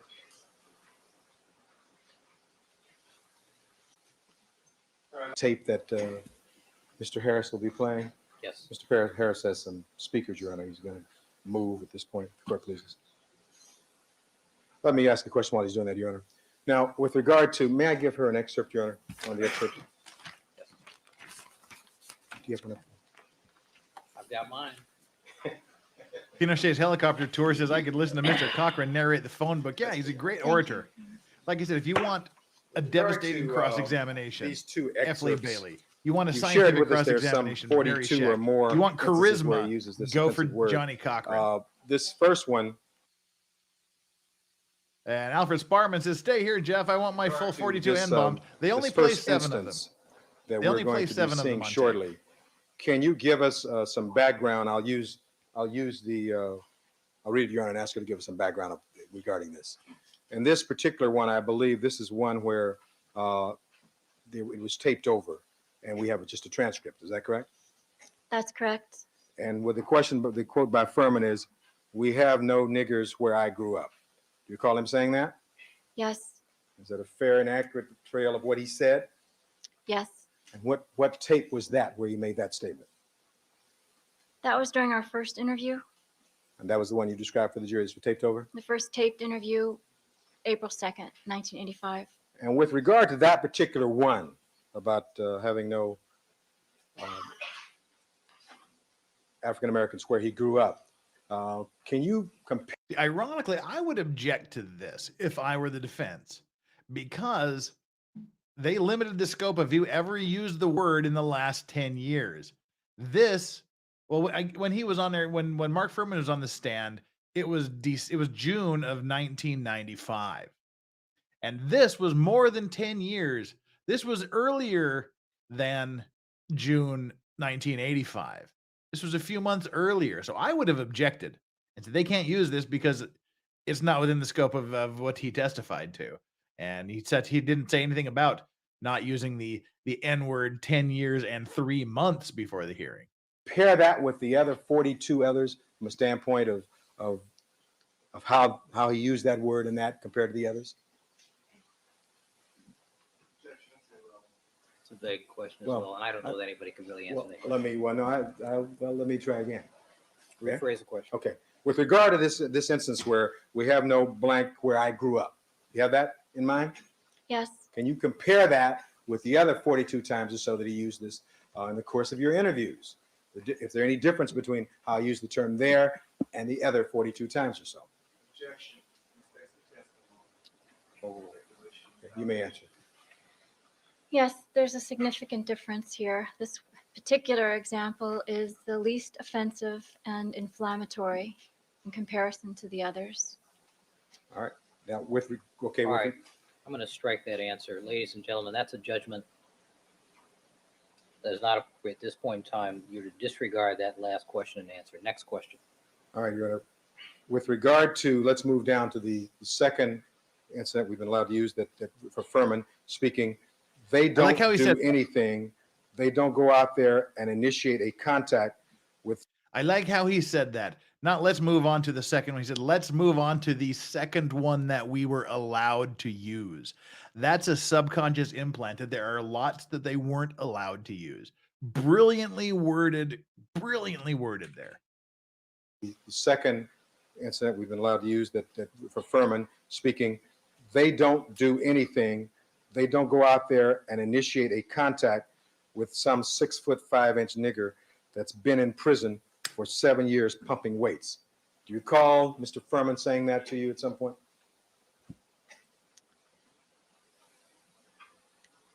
Yes, however, I believe, Next You question. do recall that? And that is on tape, is it not? excuse me, I understand. Let me just look at my question, Ms. McKinney. Do you recall that being said, Ms. McKinney? I recall that being said, Okay. yes. And was that said, were you Yep, present? we during that are interview? limited in Yes. our All right. monetization Was that an already. interview where you had another Congratulations, person present YouTube. with you, a Miss Lori Diaz? Yes, All right, and you were present there, is that correct? yes, You heard Detective Furman, in interacting with Lori Diaz, make the statement I just read, is that right? that's correct. All right, is that what you wanted to tell us? Yes, that All is. right. And if you were to see these, hear this on tape, would you be able to identify Mr. Furman's voice? Certainly, And would you, I don't know if we're going to hear Ms. Diaz's voice or not, but you could identify his voice, is that correct? and Ms. Diaz's as well. Okay. Very well, Your Honor. If the court pleases, may we have Mr. Harris put up the, I want to go back and ask a question regarding the first one. It's not on tape. Then we'll have Mr. Harris play that.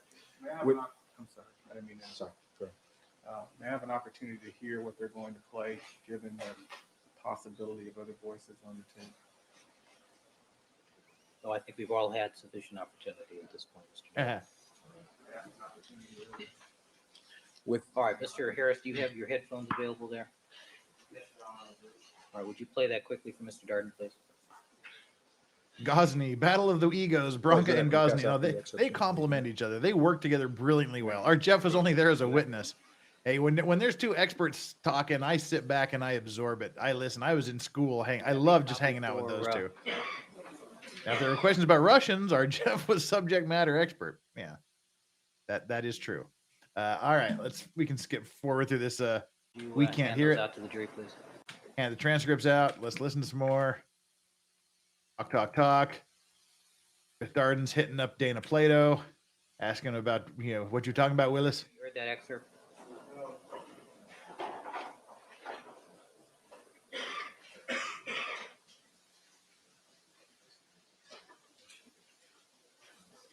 Talk.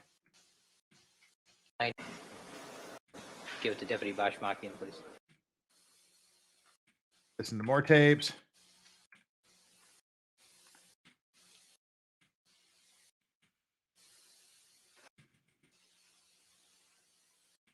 a couple other questions I can ask you. I have a couple other questions I can ask you while he's doing that. Ms. McKinney, did Mr. Furman ever at any time apologize to you for the way in which he used this word, this N-word? Sustain. I'm sorry. Sometimes you just got to drop the N-bomb. What's he going to do, say that? I love this tie, by the way. This is a freaking awesome tie. This is a beautiful, amazing, awesome tie that Johnny Cochran is wearing. And I swear to God, no white man could wear that tie. That's why I hate hanging out with my black friends, because they can wear shit that I could never in a million years wear. Like neon blue silk suits, bright yellows. I can't do that. This is great. I love that tie. I would love to wear that tie. Just saying. I'm pigmentally challenged.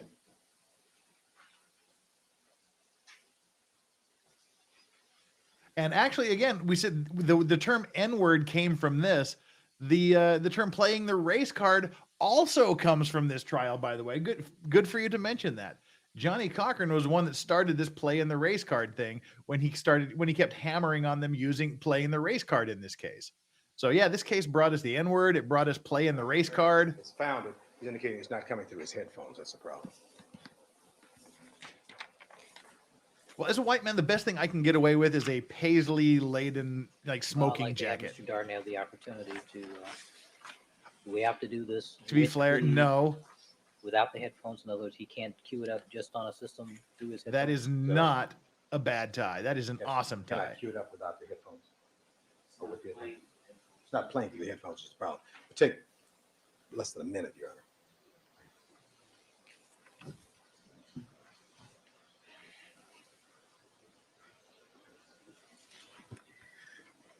All right, let me ask the jurors to step back into the jury room for a few moments. All right, let's argue about some stuff. Sorry? Play it out loud. You gonna play it out loud? Well, what do you think? What do you think, Dard? Of course he's gonna play it out loud.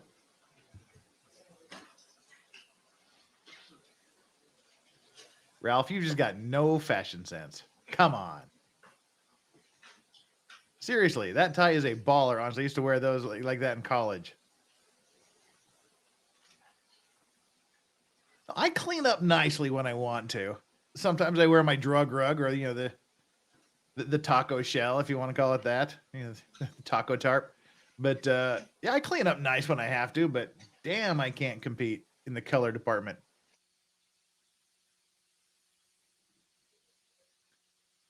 All right, let's skip through some more. Do anything. They have brought initiated contact from 6:45. They have been a perfect reception of compromise. All right, Mr. Darden. Do you recollect the excerpt? I believe I've heard it before, yeah. They don't do anything.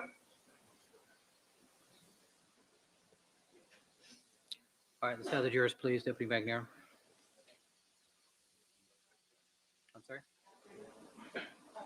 It's a hippie hoodie. Okay, that's a new one. Objection, that I heard is- like that taco is that, tarp, taco shell, drug rug. Now I've got hippie hoodie to add to it because it is a hoodie. Do ask a foundational question. Oh, I did already. This first one's But I'll tell you what, it's warm as fuck. The second one, you know, the This second one, this one in particular. Okay, you know when the second one was? Yeah. Matt Prochon. This is my warm little at home snuggle. You mean the taco tarp? You mean a poncho? Yeah. Why is this recording important to the trial? Because it's Mark Fuhrman's voice dropping the N-bomb. Up to this point, it's just been people saying, yes, I heard it.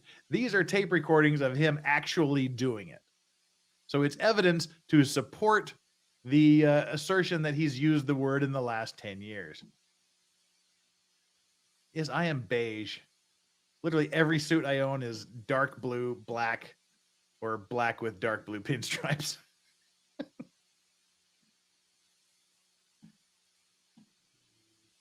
Ladies and gentlemen, be seated. Mr. Cochran, you may conclude for the day. Yes, Your Honor. In Thank my you. very province, much. Nicole, I went to Foundation Western questions. Canada for We'll 3 play it. months this summer. I did Ms. an McKinney, LSD hoodie. Mr. Furman said, we have no niggers where I grew up. I think you've indicated that was in the early part of 1985. Yes, All right. yes. And the statement about prison and 6'5" people, when was that? That was approximately the same time, later in that month of April or possibly in the beginning of May Of 1985? of 1985, yes. All right, Ms. Terrence, we ready? That's before 10 years. Start with the one that Object does to not it. have a tape. Dana Plato's unhappy.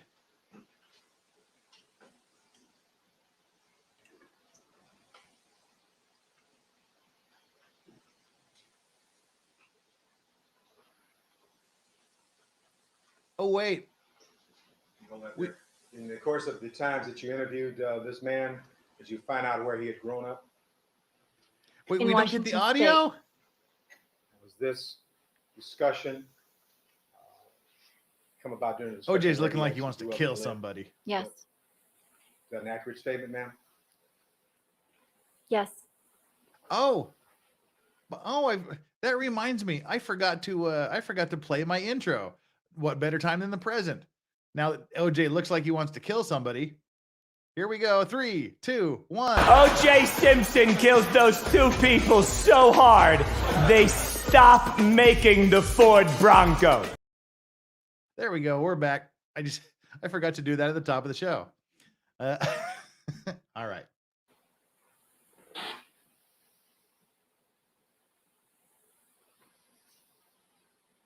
Oh, boo. Yeah, that came in hot. I can't control the volume. That's why I gave you the countdown. Initiated contact from 6:45 to independent perception conflict. You recognize the voice of the person who was. Well, there you go. This is the quality of the audio you're getting. They did play it. I guess they were just kind of queuing it up and hearing it for foundational purposes. But yeah, it's basically just playing it with the speaker. They didn't have anything wired through the sound system back then. It's just just that way. Saying they don't do anything. They don't go out there and initiate a contact. Some 6'5" nigger has been in prison for 7 years pumping weights. Who said that? Officer Mark Fuhrman, When did he say that? in April or early May of 1985. And that was his voice. Is that right? Yes, No doubt about it? no doubt about it. Perhaps you could point to the place, Your Honor. All right, ladies and gentlemen, we're going to take our recess for the day at this time. Please remember all my admonitions to you. Don't discuss the case amongst yourselves. Don't form any opinions about the case. Don't conduct any deliberations until the matter has been submitted to you. Do not allow anybody to communicate with you with regard to the case. We'll stand in recess until 9 o'clock tomorrow morning. Ms. McKinney, you may step down. You're ordered to come back tomorrow morning at 9 o'clock. Thank you very much. All right. Also, Deputy Bashmakian, would you collect all of the tape transcripts? May I ask the jurors to pass that all down.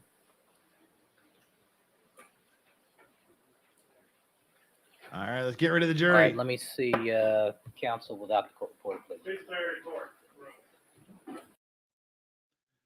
All right, now she comes back and she testifies a bit. They go through the remainder of the times he dropped the N-bomb on the tape, but we don't need to get into that here. We don't need we don't need to listen to that. What we need to listen to is the important thing that happens. Is I mean what happens is we talked about it a bit at the beginning. They want to call Mark Fuhrman to the stand again. Why do they want to call Mark Fuhrman back to the stand? They want to bring him back to give a hostile witness examination of him on this issue and ask him again, did you use the N-word at this time? Did you use the N-word at that time? Did you do this? They want to pin him down. Did you testify to planting evidence? Did you testify to beating black people in an alley? Not testify. Did you give statements saying you do this? Was this all within the last 10 years? They want to pin him down and completely wreck him on the stand. And of course, the defense objects to that and says, well, we don't need to do that. And they said, well, if you want to come up here and admit that he lied on the stand and that you feel like idiots for calling him and putting him on the witness stand, then we don't need to call him. But we need to call him if you don't do that, because we have to confront him about these inconsistencies in his statement. So they call Mark Fuhrman to the stand again for the purposes of asking him, did you use the racist comments on these times? Did you talk about framing black people during this time? Did you talk about beating up black people just as a stress reliever during this time? They want to bring him on the stand, but something important happened overnight. So as I mentioned, this was September 5th of 1995. The next day is the day they want to bring Mark Fuhrman onto the stand. And they do. Mark Fuhrman takes the stand for the final time. And that's what we're going to get to here for the next couple of minutes. Mark Fuhrman on the stand for the final time, and then we get to move on. Let's bring up Marky Mark and the Racist Bunch. Okay, here we are. Are we ready for Officer Mark Fuhrman over here in the bottom left-hand corner? I haven't gotten a report on those two at this point. We would also like, so we don't have any downtime, I've indicated this to counsel earlier, to know who their first rebuttal witnesses are so we can prepare for those. Otherwise, we have downtime on that also. All right, so your representation is Goulston and Petrino based upon the interviews that you conduct this afternoon. And Fuhrman, if the court is aware of that, and then plus the Brady motion. Until you get close. All right. All right, thank you, counsel. Thank you. We're gonna need the rebuttal witnesses also. As soon as the defense rests. All right, Mr. Allman, I take it at this All right, we will get in the whole defense resting thing. point, then you wish to recall Detective Furman? Yes, Your Honor. All right, and so the record is clear. My recollection is that Detective Furman, who is now present in court with counsel, Mr. Munger, And this is all outside the presence of the jury. This is outside the presence of the jury here. my recollection is that Detective Furman was excused but not released and was subject to recall. Is that your recollection? That is correct, Your Honor. All right. He was not, And- not excused. It was, Well, let me rephrase that. Subject to recall, excused for the day, subject to recall, not terminated as a witness before the that's court. correct. All right, and Mr. Munger, if you wish to stand next to your client, you may. All right, Detective Furman, would you resume the witness? Now, this was a huge fucking testimony. This was huge. I cannot emphasize how huge this little bit of tape here was. And again, this is outside the presence of the jury. So the jury wasn't impacted by this, but everybody in America was hit by this one way or the other. Witness stand, please. All right, good afternoon, Detective. Good afternoon, Your Honor. And again, this is just a fucking bombshell. You're reminded, sir, that you are still under oath. Mr. Ullman, you may proceed. Detective Furman, was the testimony that you gave at the preliminary hearing in this case completely truthful? Right there, direct question. Did you fucking lie on the stand when you gave testimony in this case? I wish to assert my Fifth Amendment privilege. Boom. He exercises his Fifth Amendment right against self-incrimination. If he says no, they blow him up. If he says yes, they got him for perjury. The only thing he can do is plead the Fifth Amendment, which is basically, I mean, it's wrong to make this assumption, but it's basically, yeah, I did it, but I can't admit to doing it. He pled the Fifth. I wish to assert my Fifth Amendment privilege. Have you ever falsified a police report? I wish to assert my Fifth Amendment privilege. He just pled the Fifth. He just invoked his right against self-incrimination when asked if he ever falsified a police report. That is fucking huge.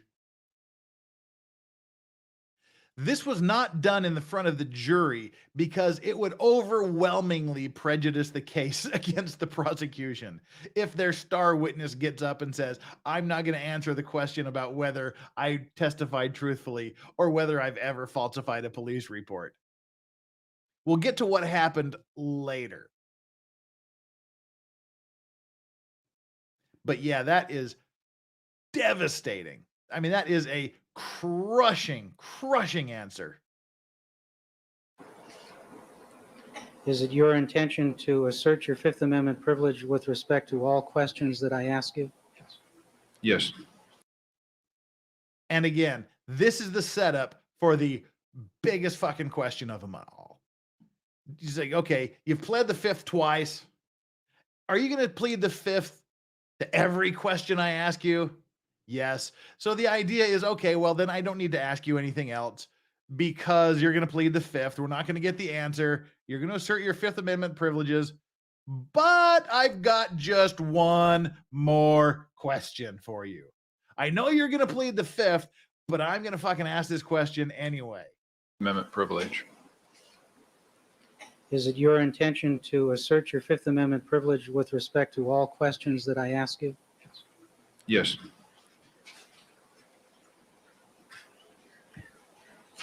Could I have a moment? Certainly. All of this testimony we've seen for the last couple of months dealing with Mark Fuhrman is leading up to this moment right here. F. Lee Bailey blasted him several days on the stand, getting him to admit to lying several times, evading answers, giving answers that any rational human being would know are false. Getting him nailed on the, have you ever used this racist word in the last 10 years? Never. Anybody that says that is a liar. They've brought in witnesses to say it. They've backed it up with tapes. They've proved he's a liar. They questioned how and where he was and why he was where he was when he found the two single most important pieces of evidence in this case, the bloody glove, the blood on the Bronco. They made it out. They made him to look like he wanted to be part of this because they brought witnesses in that were talking about him, saying, I am the centerpiece of this case.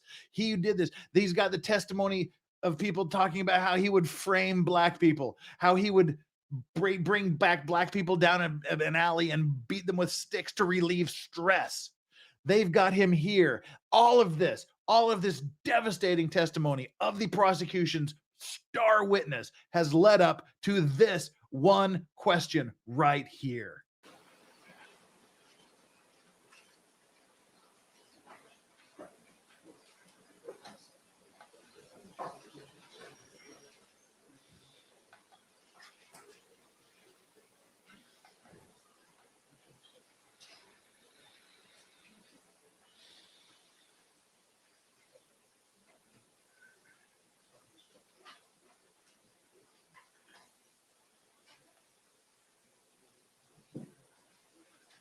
And he knows it's coming. He knows further it's questions don't serve any purpose, since my client has already answered that he will not answer. Here's his lawyer going, no more questions, because he's already said he's going to plead the fifth to everything. But we're not stopping now. We are getting to the one question. Answer any question and will assert his Fifth Amendment privilege. Anything further can only be a show. I only have one other question, Your Honor. What was that, Mr. Holman? Detective Fuhrman, did you plant or manufacture any evidence in this case? I assert my Fifth Amendment privilege.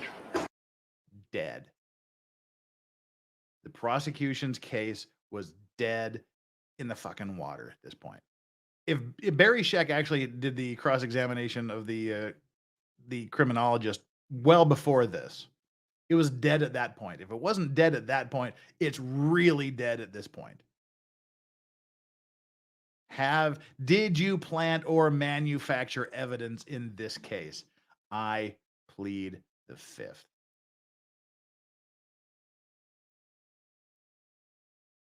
That's a fucking bombshell. Yeah.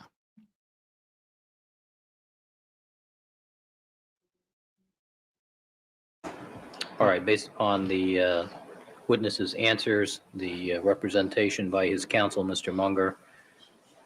Your Honor, people make an objection to the last question asked the court to strike it as improper and does nothing but headlines. Or will the answer will stand. All right. Ms. Clark, do you have any questions of this witness? All right. Yeah, she's got no. Where do you go from there? Nope, I don't have any more questions for this guy. So yeah, this is a guy who cannot look at a jury and say, I did not manufacture or plant evidence in this case. He can't say that. And we'll leave everyone to infer why he cannot say that.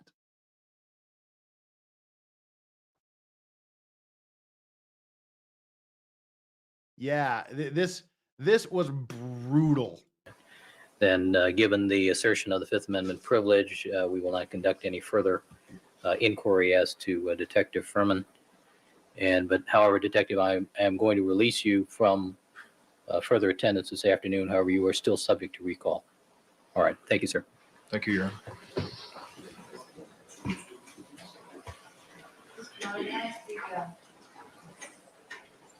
If the defense intends to recall Detective Fuhrman for the purpose of having him assert the fifth again, I suggest that we do it now. Why have him come back for that purpose? They're not permitted to do it in the presence of the jury. No, counsel, I just want to make sure we preserve the jurisdiction of the court in case there are any other issues that come up. That's, I a- understand that, but what I'm saying is, will this assertion suffice for the trial testimony as well? I can see no purpose to be served other than a further waste of time to have Detective Berman recalled to reassert the Fifth Amendment privilege again. And I'm asking that if counsel intends to do so, that we allow that record to be made at this time record's been made at this point, for the purpose of trial testimony as well. based upon the representations of counsel that he is not going to answer any further questions regarding this case. Your Honor, since he lives without the state, is he free to travel home? He's- May we just put approach, ask the approach. Sure. All right, with Mr. Munger, please. So yeah, as he walks out here, talks to his lawyer. And who are these people here? These people are his bodyguards. He was escorted out with security and bodyguards. That's how devastating they knew his testimony was going to be. He had personal protection to walk him out.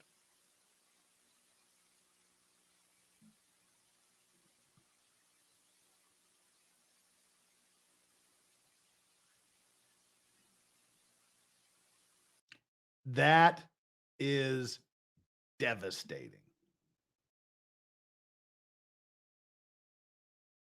Blew up the prosecution's case. Now, what happened after this? What happened was the jury had already been told that they were going to recall Mark Fuhrman. And then suddenly Mark Fuhrman doesn't appear.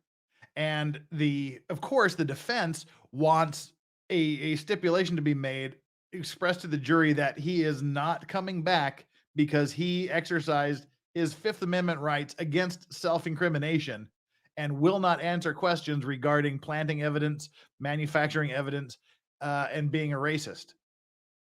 Of course, the prosecution doesn't want that to happen.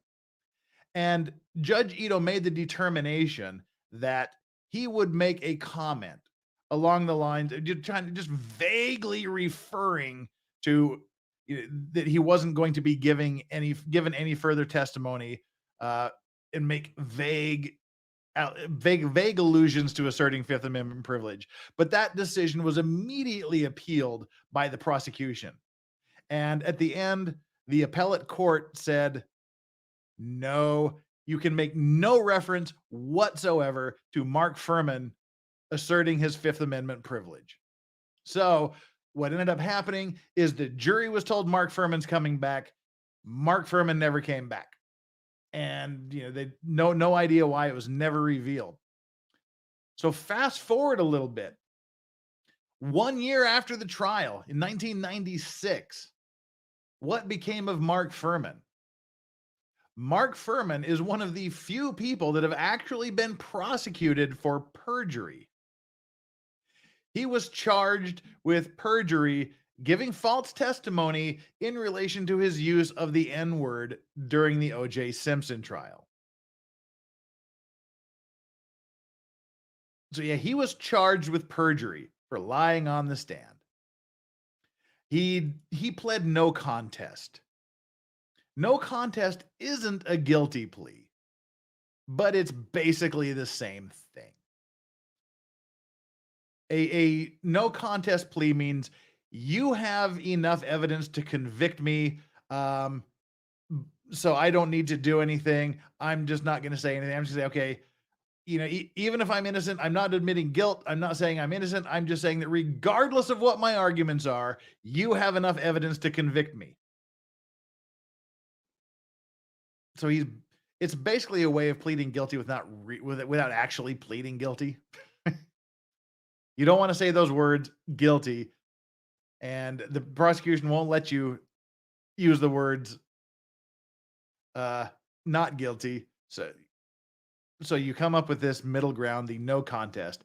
All right, doesn't matter. Doesn't matter what I say. You've got enough evidence to convict me, so go ahead and punish me.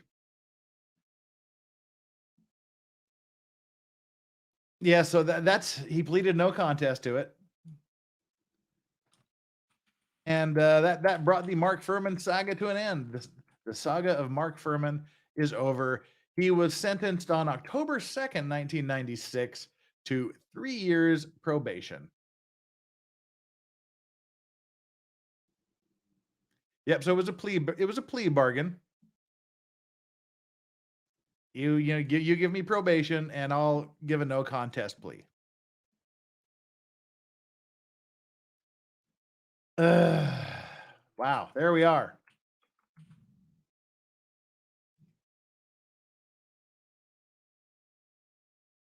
Oof. So that's it. That's the end. Oh. We rushed through this because I was supposed to be on with Danny on in 3 minutes, but she's just told me it's going to be 15 more minutes. Because it's morning. It's morning there. But yeah, so that's the end of the Mark Fuhrman saga.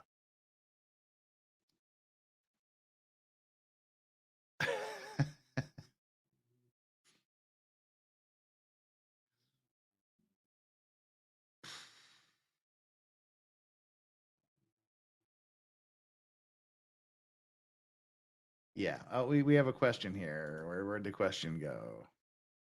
Where's the question? Everyone said Alfred plea because of me. There's an Alfred plea. The Alfred plea was for people who are innocent, but the evidence doesn't go in your favor. I mean, it's kind of the same thing. Basically, we can say basically it's the same thing. It's a defendant. The defendant doesn't admit to guilty. They assert the Alfred plea is where you say I'm innocent, but there's enough evidence to convict me. This no contest, you don't assert guilt or innocence. You just say, regardless of what I have to offer, basically, you have enough to convict me. Slight difference, basically the same. One, innocent people, two guilty people do. That's a really harsh way of saying that, but yeah. AP says Danny's 15 minutes is closer to 40. You have plenty of time. Yeah. Danny's beautiful. Of course she is.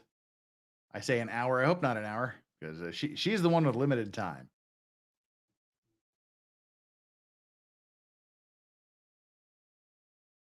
It got 2x speed, and then when it transitioned to regular speed, it sounded like the end of an effing Friday. Rax, can you have us raid Danny's stream? I can't, because she hasn't given she hasn't clicked the right box that gives everybody authorization. But the mods, I don't even know if she has the stream set up yet. Let's see if she has the stream set up. So basically, everybody here, the 418 viewers, the 383 likes, we're basically done with the show here as far as the OJ Simpson thing. Next week, we're going to start with the cross-examination of criminologist Dennis Fung, who gets his ass handed to him for 8.5 days on the stand. On our time, that might be like 6 months of OJ streams. But yeah, we're going to start on that, because that is an amazing, amazing technical scientific cross-examination by one of the best there is, Barry Scheck. And as you've heard me talk about before, by the end of this 8.5 day crucifixion, Dennis Fung was so discombobulated that he got off the stand. He got off the witness stand after 8.5 days of cross-examination by the defense, and shook hands and hugged the entire defense team. That's how screwed up in the head he was by the end of the 8 days. He hugged the defense team that crushed him for 8.5 days. It's brutal and brilliant. So that's what we're going to be getting into starting next week. And it's going to go for a damn long time. What do we got coming up tomorrow? Oh, let me get these super chats out of the way before I forget. Xcomer, one dog stalking. It says dog. Which dog do you not love? Yoda doesn't know if Yoda's loved or not. Yoda's just kind of dumb. But damn it. I hate this reverse camera thing. Strawberry back there. Strawberry gets the love. But there's actually another stocking. This is like a giant stocking back there. It's like a big red Santa bag. They'll get presents. Doggies will get presents on Christmas, because I'm a nice guy. And Alfred Sparman, an Alfred plea. It's an Alford plea, by the way, ALFORD. This is Alfred. This looks so bad for the prosecution. Yeah. All this man had to do was not be an ignorant jackass. He ruined the case. Exactly. Had he just said, yes, I have used that racist term within the last 10 years. I was doing it as part of a screenplay, or just kind of getting some gritty street talk in there. You know, I've given some hyperbolic comments about, you know, doing dumb shit. I'm sorry. It was stupid. I shouldn't have done it. I regret it. This never would have happened. All he had to do was admit to using it. But there you go. That's how it ended up. So for those of you that are here, please hit that like button if you haven't already done so. Hit the subscribe button. It'd be great to have you if you haven't already subscribed to the channel. I doubt all 395 of you that are here are subscribed, but please go ahead and do that, because you won't regret it in the end, because we're an awesome channel. We have a great chat. Everything is cool.